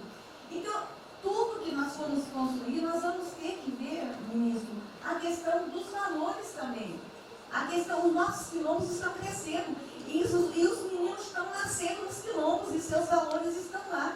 Então, tudo vai ter que ver a questão dos valores. E quando eu falo valores, ministro, eu quero dizer para o senhor, nós estamos com quase 80.000 idosos em abrigos no Brasil. Eu me surpreendi com números. Nós estamos com quase 60.000 crianças em abrigos no Brasil. Os números estão me surpreendendo. E eu estou com um número absurdo de mulheres também em busca de abrigos por causa de violência. Então, tudo isso tem que vir para este pacote. Nós vamos ter que fazer algumas revisões de políticas públicas no Brasil. Então, por favor, ministro, coloque aí a questão de valores. E quando eu falo valores, aí eu quero olhar para o nosso novo ministro aqui da Saúde e dizer, ministro, valores estão lá no seu ministério também. Neste momento de pandemia, a gente está vendo aí a palhaçada do STF trazer o aborto de novo para a pauta. E lá está a questão de as mulheres que são vítimas do Zika vírus vão abortar. E agora vem o coronavírus. Será que vão querer liberar que todos que tiveram coronavírus poderão abortar no Brasil? Vão liberar geral? O seu ministério, ministro, está lotado de feminista que tem uma pauta única, que é a liberação de aborto. Quero te lembrar, ministro, que está chegando agora, este governo é um governo pró-vida, é um governo pró-família. Então, por favor. E aí, quando a gente fala de valores, ministro, quero dizer que nós estamos sim no caminho certo. A gente não precisa reinventar muita coisa, não. E eu quero citar aqui um exemplo da política indigenista como este governo estava construindo. Todo mundo começou a dizer, a esquerda começou a falar, que o coronavírus iria dizimar os povos indígenas no Brasil. O primeiro óbito, dia 12 de abril, sabe o que é isso? A forma como nós estávamos conduzindo a política indígena no Brasil. Primeiro óbito, dia 12 de abril. E eu fui lá para a Amazônia, em Roraima, junto com o presidente da FUNAI e o secretário nacional de saúde indígena, para acompanhar o primeiro óbito. A forma como a gente conduziu deu muito certo. Vamos ter que melhorar? Vamos ter que melhorar. E por que nós fomos lá, presidente? Porque nós recebemos a notícia que haveria contaminação criminosa em Roraima, em Amazônia, de propósito, em índios, para dizimar aldeias e povos inteiros para colocar nas costas do presidente Bolsonaro. Eu tive que ir para lá com o presidente da FUNAI e me reunir com os generais da região e o superintendente da Polícia Federal para a gente fazer uma ação ali meio que sigilosa. Porque eles precisavam matar mais índio para dizer que a nossa política não estava dando certo. Então, o que a gente estava fazendo estava dando certo. O que nós estamos fazendo está dando certo. Então, aqui, general, todo o nosso trabalho que envolve políticas de valores precisa estar aqui no Pró-Brasil. E aí, presidente, só para encerrar, eu quero dizer para o senhor que a sua angústia tem razão de ser. Nunca houve tanta violação de direitos no Brasil como neste período. Direitos fundamentais foram violados. No nosso Disque 100 tem mais de 5.000 registros, ministros, de violação de direitos humanos. Mas o senhor tem uma ministra de direitos humanos e uma equipe muito corajosa. São mais de 5.000 procedimentos e ações que estão sendo construídos. Governadores e prefeitos responderão ao processo. Idosos estão sendo algemados e jogados dentro de camburões no Brasil. Mulheres sendo jogadas no chão e sendo algemadas por não terem feito nada. Nós estamos vendo padres sendo multados em R$90 mil porque estavam indo da igreja com 2 fiéis. A maior violação de direitos humanos da história do Brasil nos últimos 30 anos está acontecendo neste momento. Mas nós estamos tomando providências, a pandemia vai passar, mas governadores e prefeitos responderão processos. E nós vamos pedir, inclusive, a prisão de governadores e prefeitos. E nós estamos subindo o tom. E discursos estão chegando. Nosso ministério vai começar a pegar pesado com governadores e prefeitos. Nunca vimos o que está acontecendo hoje. Se eles falavam que nós éramos violadores de direitos, eles estão. Inclusive, o governador Wellington agora, ontem, determinou que a polícia poderá entrar nas casas. Vocês não imaginam o que ele vai fazer. Poderá entrar assinou. A polícia poderá entrar na casa sem mandato. Então, assim, as maiores violações estão acontecendo nesses dias. Então, nós estamos fazendo enfrentamento de mais de 5 procedimentos. O nosso ministério já tomou a iniciativa e nós estamos pedindo, inclusive, a prisão de alguns governadores. Então, está aí algumas respostas. Valores. Por favor. Valores. Posso falar? Vamos ver, Damares. Houve aqui uma apresentação, uma representação do ministro Paulo Guedes, que a senhora vai receber mais dinheiro. Obrigada. Ministro Marcelo, por favor. Obrigado, vou ser bem breve também. Primeiro, parabenizar o ministro Braga Neto pelo... Eu queria só deixar uma coisa seguinte, eu fico brincando. Não é trabalho meu, é trabalho da equipe e eu roubei ideia de um monte de gente. Eu roubei ideia aqui, ali, eu roubei ideia. Tá? Eu aproveitei a ideia, eu só coordenei. Um cronograma importante do projeto, obviamente, todos os ministérios, como o Ministério do Turismo também, já estamos finalizando até amanhã esse programa de retomada. E, presidente, o turismo, obviamente, ele tem uma importância muito grande para a economia, o Paulo Guedes sabe disso, mais de 8%, ou seja, quase 10% do PIB nacional é turismo. E o presidente falou que vai extinguir o Ministério porque o turismo acabou. Agora precisa do Ministério mais do que nunca, presidente. O turismo ele vinha numa crescente muito importante. O ano de 2019 cresceu 2,6%, enquanto a economia cresceu 1%, gerou 163% a mais de emprego do que o ano de 2018. E, obviamente, no meio dessa pandemia, foi o primeiro a ser impactado de forma brutal. O Rogério Marinho sabe bem disso e nos ajudou muito aí. Quero aproveitar para agradecer o Paulo Guedes, a Marinho também nos ajudou muito nesse processo, de contemplar, ou seja, de ter um plano de ação que viesse evitar o desmonte do setor do turismo, porque grande parte das empresas do turismo passou de um fluxo de caixa de 100 para 0 de um dia para o outro. Então, ações como a suspensão de contrato de trabalho, o ministro Moro também agradeço, teve uma ação fundamental para o setor, que foi uma medida provisória que contemplasse ambas as partes, tanto o consumidor quanto as empresas, através da Senacom, que impediu judicializações em massa, porque aquela pessoa que comprou o ingresso de um show ou um pacote turístico, ela, se fosse para cima das empresas ainda para pedir o reembolso de imediato, isso seria catastrófico, geraria mais desemprego ainda. Então, essa medida provisória garantiu que as empresas pudessem ter um fôlego, um prazo aí de até 12 meses para fazer esse reembolso. Um terceiro ponto foi a questão dos créditos, que está terminando de ser fechado junto ao BNDES. Agradeço muito aí também o Montesano, a Caixa Econômica também, o Pedro, o ministro Paulo Guedes, que o entrave maior estava na questão das garantias, mas a gente está conseguindo finalizar esse modelo de crédito para contemplar a todos, desde o MEI ao micro, pequeno, médio, o grande empresário no Brasil do setor turístico. O setor, presidente, ficou muito feliz, se sentindo contemplado com todas essas ações medidas por parte do governo federal. O setor do turismo no Brasil fizeram cartas com as principais associações agradecendo a postura do governo federal em relação a isso. Eu quero, presidente, falar um assunto aqui que talvez seja muito polêmico, mas eu acho que importante esse debate nesse momento.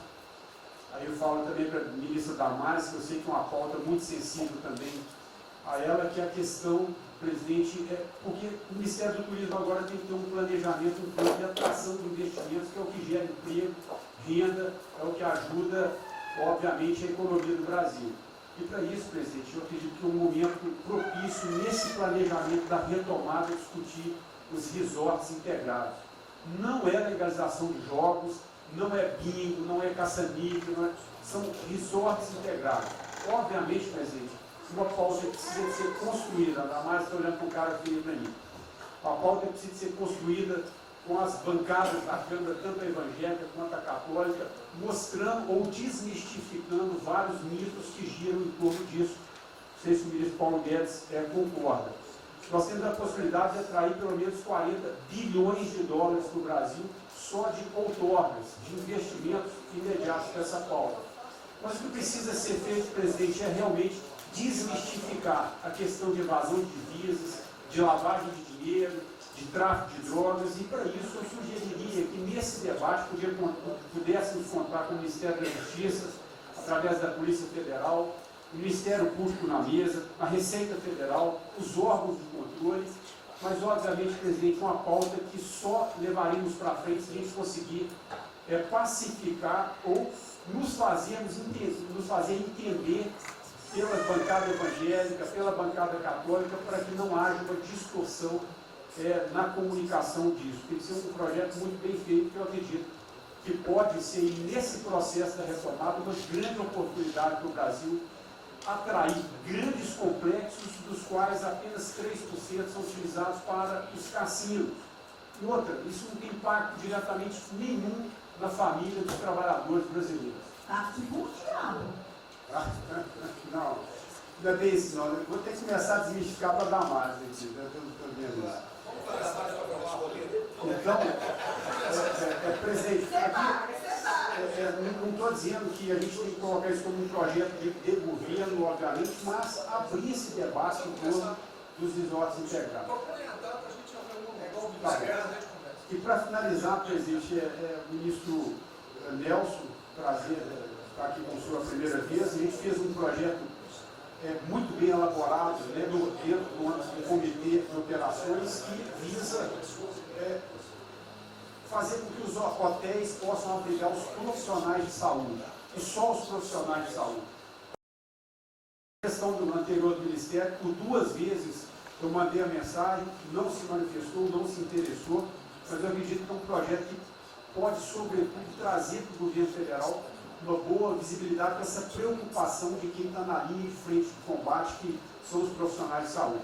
Visando 2 coisas, eu já vou terminar, que é primeiro melhorar essa logística do profissional de saúde, que sempre tem um hotel próximo ao hospital, aos hospitais, e também a preservação da família desses profissionais, mostrando, obviamente, a sensibilidade do presidente Jair Bolsonaro na preocupação com essas vidas desses profissionais. Obrigado. Parece que é hoje às 16 horas. Hoje, então, é uma reunião marcada para a gente discutir isso aí. Obrigado. Saúde e turismo. Penúltimo debatedor, o ministro Weintraub. Obrigado. Em 3 anos eu... Obrigado. Em 3 anos, através do Onix, eu conheci o presidente. Nesses 3 anos eu não pedi uma única conselho, não tentei promover minha carreira, me ferrei na física, ameaça de morte, na universidade, e o que me fez, naquele momento, embarcar junto, era a luta pela liberdade. Eu não quero ser escravo nesse país. E acabar com essa porcaria que é Brasília.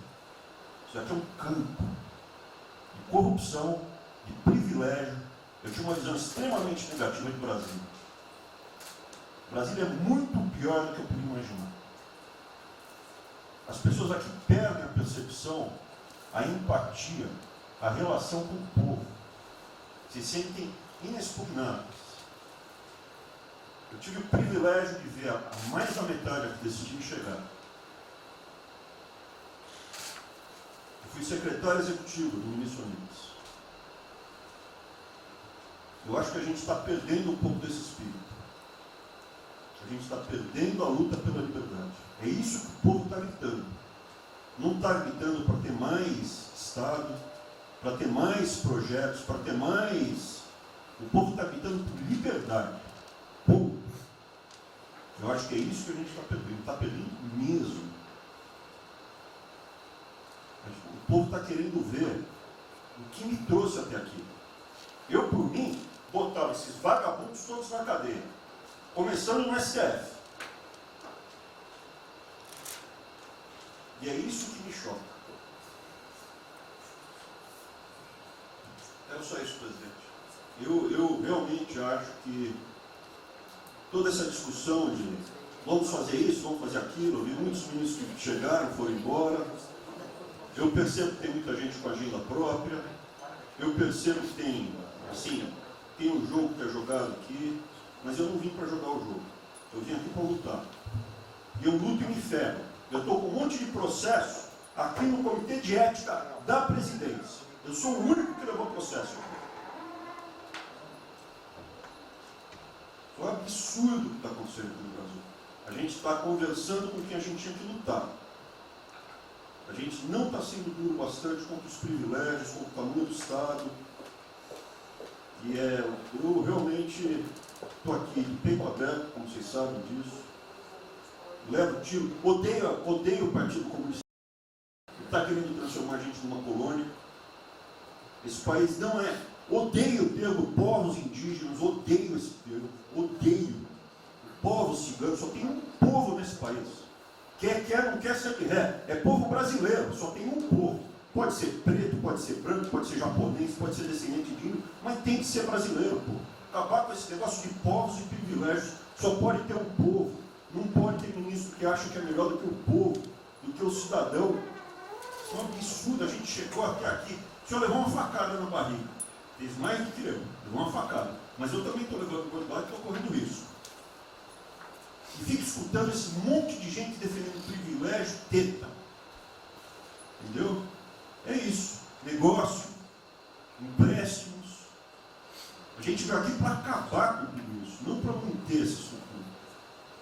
E esse é o meu sentimento extremamente chateado que eu estou vendo. Essa oportunidade se perder. Eu sou, evidentemente, eu estou no grupo dos ministros que está mais ligado com a militância. É evidente que eu era militante. Eu estava militando de peito aberto, continuo militando, do ponto de vista de carreira. Eu poderia ter tentado me dar bem. Não foi isso que eu fiz. Não foi isso que eu fiz. Sei que isso daqui é um palácio, existem intrigas palacianas, estou sendo muito franco. E a gente pode sim perder a liberdade, perder esse país. Ninguém vai se dar bem se a gente perder esse país. Quem vai se dar bem são pouquíssimas famílias. Pouquíssimas famílias. Não se iludam. Não se iludam. Para isso. Deixa eu complementar aqui. O que o Ventório está falando, estou com 65 anos, a gente vai se aproximando do que não deve. Eu já tenho me policiado tocante a isso daí. São pessoas aqui em Brasília, os três poderes, que não sabem o que é povo.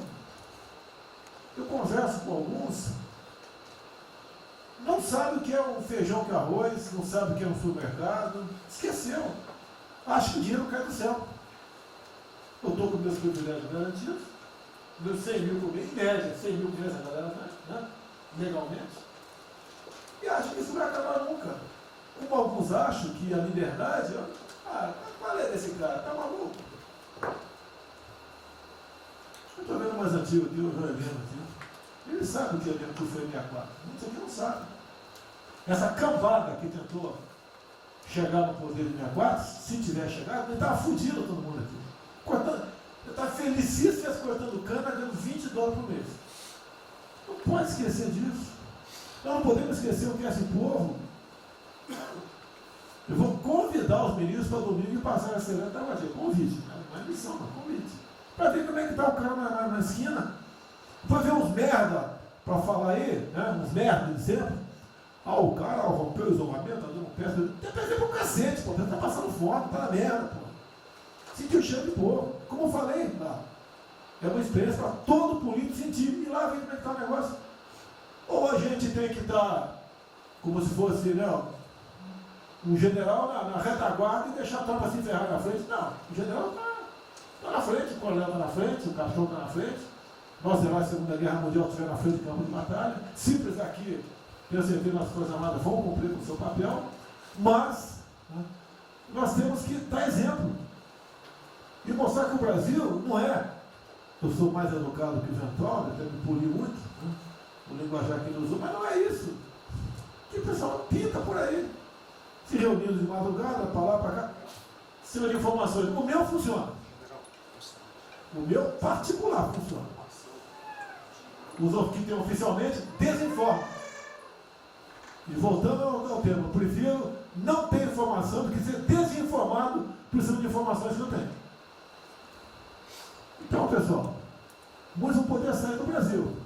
Mas não quero sair, ver a minha irmã de Eldorado, outra de Cajati, o coitado do meu irmão capitão do exército de Miracatu, se fuder, pô. Como é perseguido o tempo todo. É a bosta da Folha de São Paulo, diz que meu irmão foi expulso de um açougue em Registro, que estava comprando carne sem máscara. Comprovou no papel, estava em São Paulo esse dia. O dono do restaurante, do açougue, falou que não estava lá. E fica por isso mesmo, isso aqui é problema dele, né? Mas é putaria o tempo todo para me atingir, mexendo com a minha família. Já tentei trocar gente da segurança nossa no Rio de Janeiro, oficialmente, e não consegui. Isso acabou.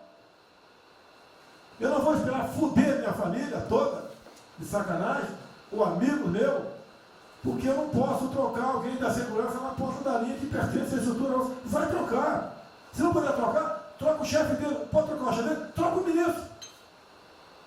E ponto final. Não estamos aqui para brincadeira. Eu tenho um garoto aqui, com todo respeito, do BNDES. Eu conhecia, ele usava calção lá. Pode ver os Estados Unidos para cá, podia estar muito bem lá. Veio para cá, eu tentava mudar o Brasil com o vídeo do Paulo Guedes. E amigo dos pais dele, você conhece, né, Paulo Guedes? Eu não lembro dos teus pais, não de você, tá certo? Mas alguém que está investindo aqui. E todos nós temos que pensar nisso. O que esses filhos de Maria querem, é a nossa liberdade. Olha, como é fácil impor uma ditadura no Brasil, como é fácil. O povo não é nem ligado. Por isso que eu quero, de ministro da Justiça e ministro da Defesa, que o povo se arme. Que é a garantia que não vai ter um filho da puta aparecer para impor uma ditadura aqui. Que é fácil impor uma ditadura. Facílimo. Um bosta do prefeito, faz um bosta no decreto, algema e deixa todo mundo dentro de casa. Se eu tivesse armado, ia para a rua. E se eu fosse ditador, né, eu queria desarmar a população, como todos fizeram no passado, quando queriam, antes de impor a sua respectiva ditadura. Aí, que a demonstração nossa, eu peço ao Fernando e ao outro, que por favor assine essa portaria hoje, que eu quero dar uma puta no recado para esses bosta.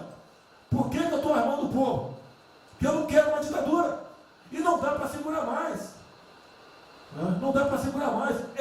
Quem não aceitar as minhas bandeiras, Damares, família, Deus, Brasil, armamento, liberdade de expressão, livre mercado, quem não aceitar isso está no governo errado.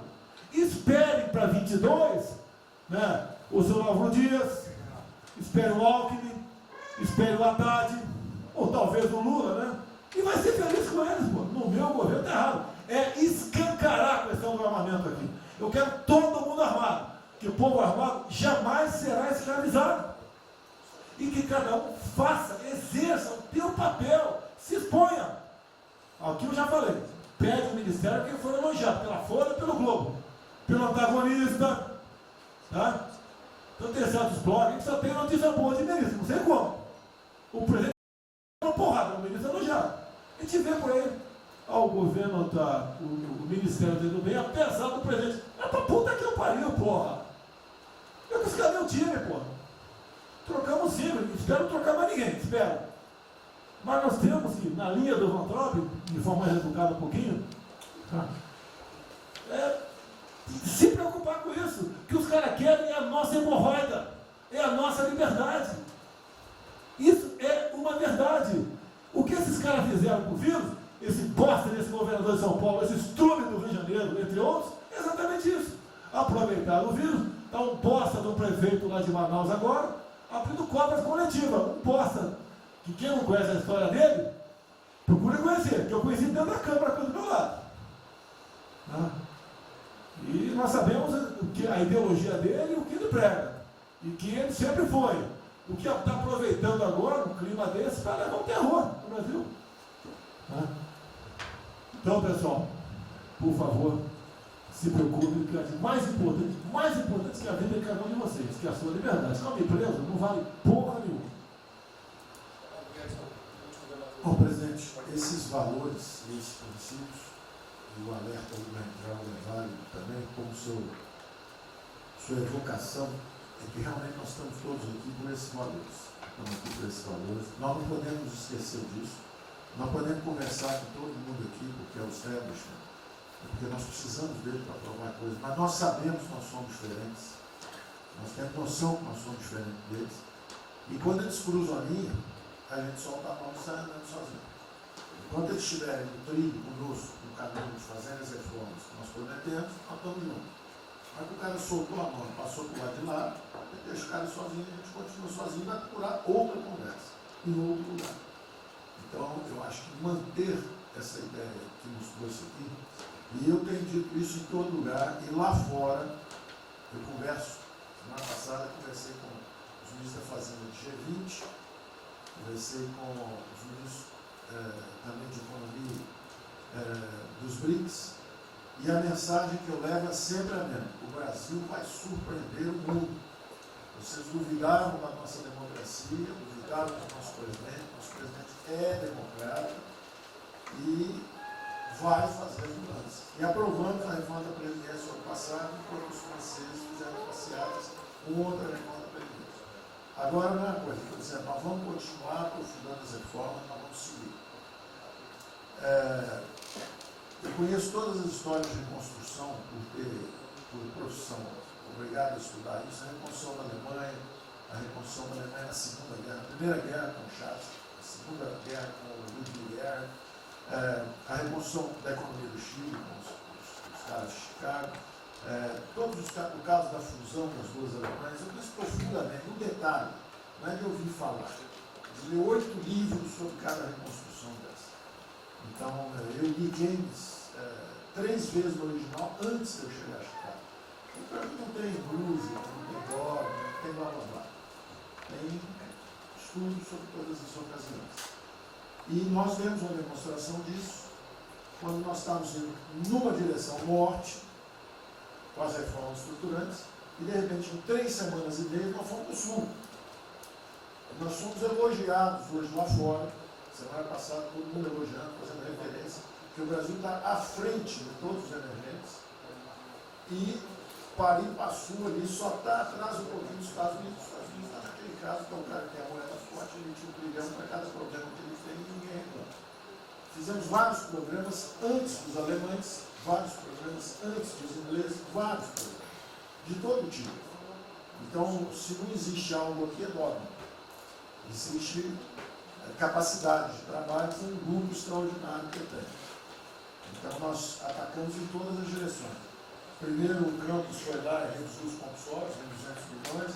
Logo depois, nós não tínhamos espaço constitucional, fizemos antecipações de benefícios e diferimento de impostos, porque não tinha espaço constitucional. Logo depois, tivemos espaço pelo Supremo e pelo Congresso. Entramos nas constitucionais, gastamos 300 e poucos bilhões, que não é muito. Tem uma ideia, o último déficit do governo Temer foi 160. Nós gastamos 300. Não gastamos tanto assim, mas atingimos 50 milhões de brasileiros, como diz lá o Pedro. 70 milhões de brasileiros. Lançando essa camada para os mais frágeis. Pegamos os idosos, pegamos as empresas, microcrédito, depois de 0 a 60 mil, depois de 360 até 10 milhões. Montamos um comitê de bancos, estamos lá com o Montesano agora fazendo justamente a reestruturação. Não vai ter molezinha para a empresa aérea, para nada disso. É dinheiro que nós vamos botar usando a melhor tecnologia financeira lá de fora. Nós vamos botar dinheiro, vai dar certo, nós vamos ganhar dinheiro. Nós vamos ganhar dinheiro usando recursos públicos para salvar grandes companhias. Agora nós vamos perder dinheiro salvando empresas pequenininhas. Então nós estamos fazendo tudo by the book direitinho. Na conversa com os ministros da Fazenda lá de fora, eu disse que nós estamos com um déficit extraordinariamente alto esse ano, da mesma forma que eles, está todo mundo na mesma direção, só que nós caímos no chão, então uma confusão, tiro, porrada e bomba, mas nós não perdemos a busca. A gente cai, levanta e sabe para onde nós temos que ir. Nós não vamos perder a busca. Nós sabemos dos valores, sabemos dos princípios, sabemos o que nós estamos defendendo. Estamos defendendo liberdade, liberdade econômica, liberdade política. Nós sabemos o que nós estamos defendendo. E estamos agora, no meio dessa confusão, derrubando a última torre do inimigo. Uma coisa é que nós vamos fazer a reconstrução e a nossa transformação econômica. A outra coisa são as torres do inimigo que a gente tinha que derrubar. Uma era excesso de gasto com a Previdência, derrubamos assim quebrando. A segunda torre era os juros estão descendo, vão descer mais ainda. O Campos tem o mapa já, estamos descendo. Eu tenho uma ideia, o ano passado, para esse ano, 120 bilhões a menos de juros. Um plano Marshall por ano, sem juros a menos. Então nós sabemos, e é nessa confusão toda, todo mundo está achando que estão distraídos, abraçaram a gente, enrolaram com a gente, nós já botamos a granada no bolso do inimigo. 2 anos sem aumento de salário. É a terceira torre que nós tínhamos que derrubar. Nós vamos derrubar agora também. Isso vai nos dar tranquilidade de ir até o final. Não tem jeito de fazer um impeachment se a gente tiver com as contas arrumadas, que um dia acabou, não tem jeito, não tem jeito. E o presidente está no ponto futuro. Porque o presidente falou assim, tudo bem, tem a primeira onda que é da saúde, mas tem a segunda que é da economia. E uma vem agarrada com a outra. Nós estamos ainda tentando sair da primeira, a segunda já está querendo bater. Eu ainda acho que nós estamos preservando os sinais vitais da economia brasileira. Ela, para mim, ainda é um urso hibernando. Baixa sua energia para zero, consumo de energia para quase zero, só respira. Mas quando você sai da luta, você sai para comer o primeiro bicho não passar, você tem força. Nós não podemos deixar isso graças à super safra da nossa Tereza, à logística do Tarcísio, a comida está chegando, as exportações estão subindo, a China é aquele cara que você sabe que você tem que aguentar, porque para vocês terem uma ideia, para cada $1 que a gente exporta 3 na China. Você sabe que ele é diferente de você, você sabe que geopoliticamente você está do lado de cá. Então você sabe o seguinte, não deixa jogar fora aquilo ali não, porque aquilo ali é comida nossa, né? Nós exportamos para aqueles caras. Não vamos vender para eles, é um político nosso. Mas vamos vender a nossa história para eles. Isso a gente pode vender à vontade. Eles vão comer. Eles vão comer. A Índia também vai precisar comer. Vai ser o trading da água. Eles vão dizer que é a melhor trading da água. Um dia alguém comentou comigo, acho que foi o Ramos, não foi o Ramos? Foi. É o trading da água. Quer dizer, os caras precisam de alimento, não tem água, nós temos muito mais água que eles têm. Então eles vão ter que abrir mão da agricultura para fazer outras coisas e nós vamos poder exportar para eles também. Então nós temos um mapa de voo bom, nós temos uma equipe jovem, preparada, todo mundo trabalhando junto, e nós não vamos perder o rumo, nós não podemos perder o rumo. Então vai ter muita conversa, vamos para cá, vamos para lá, vamos fazer isso, vamos fazer aquilo, não vamos perder o rumo não. Pode dar vestimento, bota peruca loura, passa batom vermelho, faz uma opção de coisa que for necessária politicamente, mas não vão perder o rumo econômico, não, nós sabemos onde nós estamos. Então, eu estou só dando uma mensagem de tranquilidade para todo mundo aqui, que é o seguinte, nós não estamos fazendo nada exótico, dogmático, nada disso. Nós estamos indo numa direção, fizemos o que o mundo inteiro fez, em 3 semanas e meia, nós fizemos o que o mundo inteiro fez, só que nós não vamos perder o rumo, não. Nós sabemos para onde nós vamos voltar já já. Tá certo? E se o mundo for diferente, nós vamos ter capacidade de adaptação. Por exemplo, eu já tenho conversado com o ministro da Defesa, já conversamos algumas vezes, quantos 200 mil, 300 mil, quantos jovens aprendizes nós podemos absorver nos quartéis brasileiros? 1 milhão? 1 milhão a R$200, que é o Bolsa Família, R$300, o cara de manhã faz calistenia, aprende civil, organização social, como é que é o SPB, organização social, política, né? Faz ginástica, canta o hino, bate continente de tarde, aprende a ser um cidadão, aprende a ser um cidadão, disciplina, usar o tempo construtivamente, voluntário para fazer estrada, para fazer isso aqui. Sabe quanto custa isso? R$200 por mês, 1 milhão de cada, 200 milhões, joga 10 meses, 2 bi, isso é nada. Então nós vamos pegar na reconstrução, nós vamos pegar 1 bilhão, 2 bilhões, e contrata 1 milhão de jovens. A Alemanha fez isso na reconstrução. Aí você também quer fazer estrada, precisa de 3, 4 milhões a mais, tem um orçamento de 8, toma aqui seus 4 milhões, isso não faz falta. Não faz falta. Não é isso o problema. A mesma coisa o nosso programa do jogo, lá nos recursos integrados, não tem problema nenhum, são bilionários, executivos do mundo inteiro. O cara vem, fazem convenções, olha, o turismo saiu de 5 milhões de Singapura para 30 milhões por ano. O Brasil recebe 6. Uma pequena cidade recebe 30 milhões de turistas. O sonho do presidente de transformar o Rio de Janeiro em Cancún, Maracanã, dos Reis em Cancún, aquilo ali pode virar Cancún rápido. Entendeu? A mesma coisa a Espanha. Espanha recebe 30, 40 milhões de turistas. Isso aqui é uma cidade da Ásia. Macau recebe 26 milhões hoje na China. Só por causa desse negócio. É um centro de negócio. É só maior de idade. O cara entra, deixa a grana lá, que ele ganhou anteontem, ele deixa aquilo lá, bebe, sai feliz da vida. Ele ali não atrapalha ninguém. Ele não atrapalha ninguém. Deixa cada um se fuder.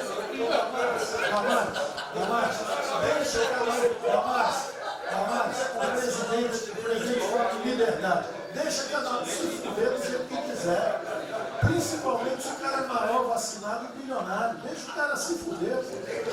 Lá não entra nenhum brasileirinho. Não entra nenhum brasileirinho desprotegido. Se a CGU tiver como controlar a entrada e a saída do dinheiro. Isso, então vamos lá. Se não tiver como lavar dinheiro sujo. Então, só para terminar as observações também finais ali, o Campos falou duas coisas também interessantes.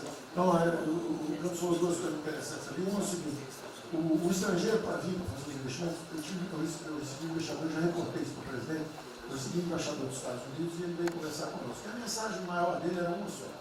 Assim, olha, nós queremos um bom ambiente de negócio. Nós vamos colocar centenas de milhões de dólares. O mundo inteiro quer investir no Brasil. Agora nós precisamos de um bom ambiente de negócio. Simplificação de impostos, segurança jurídica, coisa desse tipo. Né? Então, o secretário do Comércio Americano, que é o Wilbur Ross, o cara me disse o seguinte: eu só tenho um conselho para vocês. Vamos aderir ao GPA, é o General Purchasing Agreement, que é o seguinte: é um acordo, nós com a entrada na OECD, nós assinamos esse acordo, e esse acordo diz o seguinte: não pode haver nenhuma compra governamental sem transparência. Acabou. Então não basta a gente fazer isso, quer dizer, não vai fazer concorrência para concessão, privatização. Então nós já estamos na pista certa, já estamos indo na direção certa. Só uma informação sobre isso aí. Eu fiz uma reunião com o pessoal da CDE essa semana, agora foi semana passada, falando do nosso interesse. Eles falaram que já nos consideram da CDE. Sim. Tá? Então, os ministérios, estou falando isso porque vários ministérios têm uma pauta a cumprir. Vamos continuar nisso porque vamos dizer, a impressão foi excepcional. Isso, só um dado aqui do OCDE, rapidamente do OCDE. Não, o embaixador disse isso. O embaixador disse: nós não podemos perder a oportunidade do presidente estar tão próximo aqui. Os nossos dois presidentes estão próximos. Nós não podemos perder essa oportunidade. O presidente da OCDE disse que realmente os Estados Unidos, que eram, vamos dizer assim, tinha uma certa objeção, agora já está favorável. Ministro, é só um dado: a OCDE, 90% dos países que hoje integram a OCDE já contam com os resorts integrados. Os outros 10% são muçulmanos. 88% tem um ensino domiciliar. Então a gente vai entrar para a MP hoje lá, tá? Vamos escuro. Obrigada.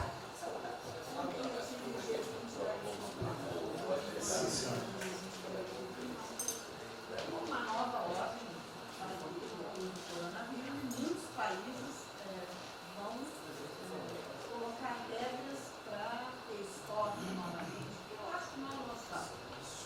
Nós temos que ter acesso ao mercado, mas nós precisamos incentivar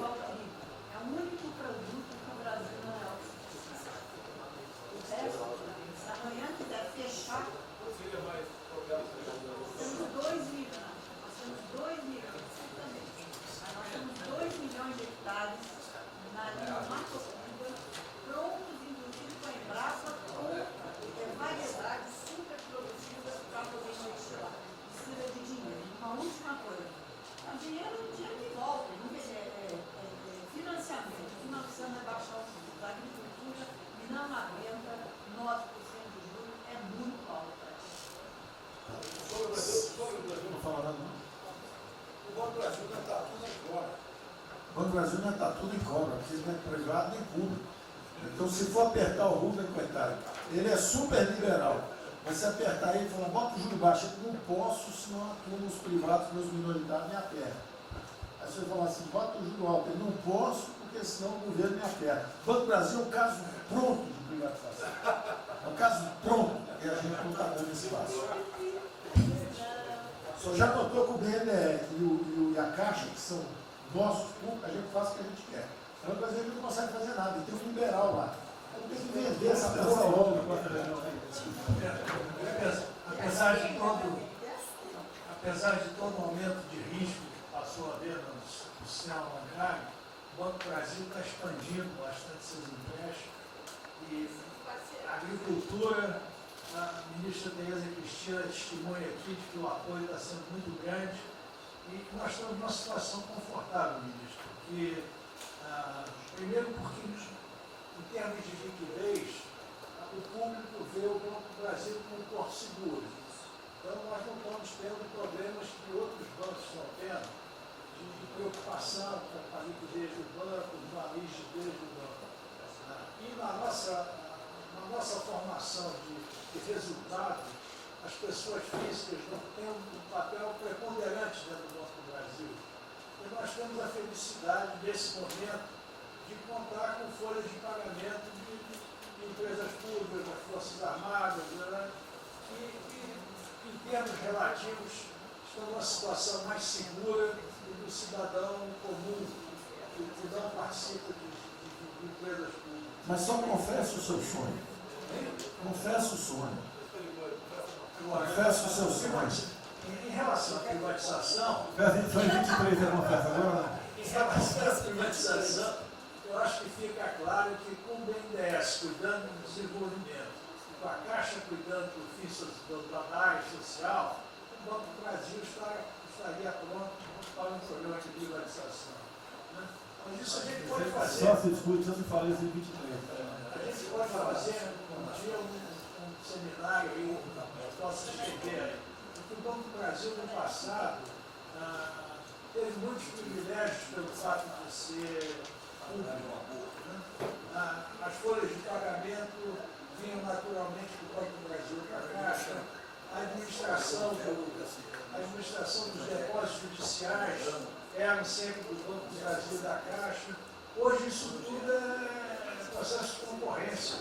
Nós temos que pagar muito caro por esses antigos privilégios que não são mais privilégios. E fica só o lado ruim de ser estatal, pesando no Banco do Brasil.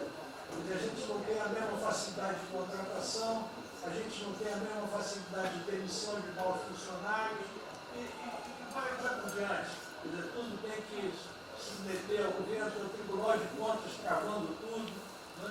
O Tribunal de Contas hoje em dia é uma usina de terror. Se a gente faz alguma coisa, está arriscado dentro da cadeia. Se não faz, é processado por inação. Você não tomou as providências que tinha que ter tomado. Virou um terror isso. Se ficar o bicho quieto, se correr o bicho come. Agora, se me perder, eu queria fazer uma observação rápida sobre a área de medicina. Eu acompanho os números diariamente. Eu vejo que os óbitos, eles chegaram diários, passaram de 200 durante alguns dias, 4, 5 dias, mais de 200 pessoas sendo mortas. De uns 4, 5 dias para cá, esses óbitos caíram bastante, já não chegam mais na casa dos 200. A minha sensação, de quem não é especialista no negócio, mas que observa os números, é que o tal do pico, o tal famoso pico, que gerava tantas preocupações, a minha sensação é que esse pico já passou.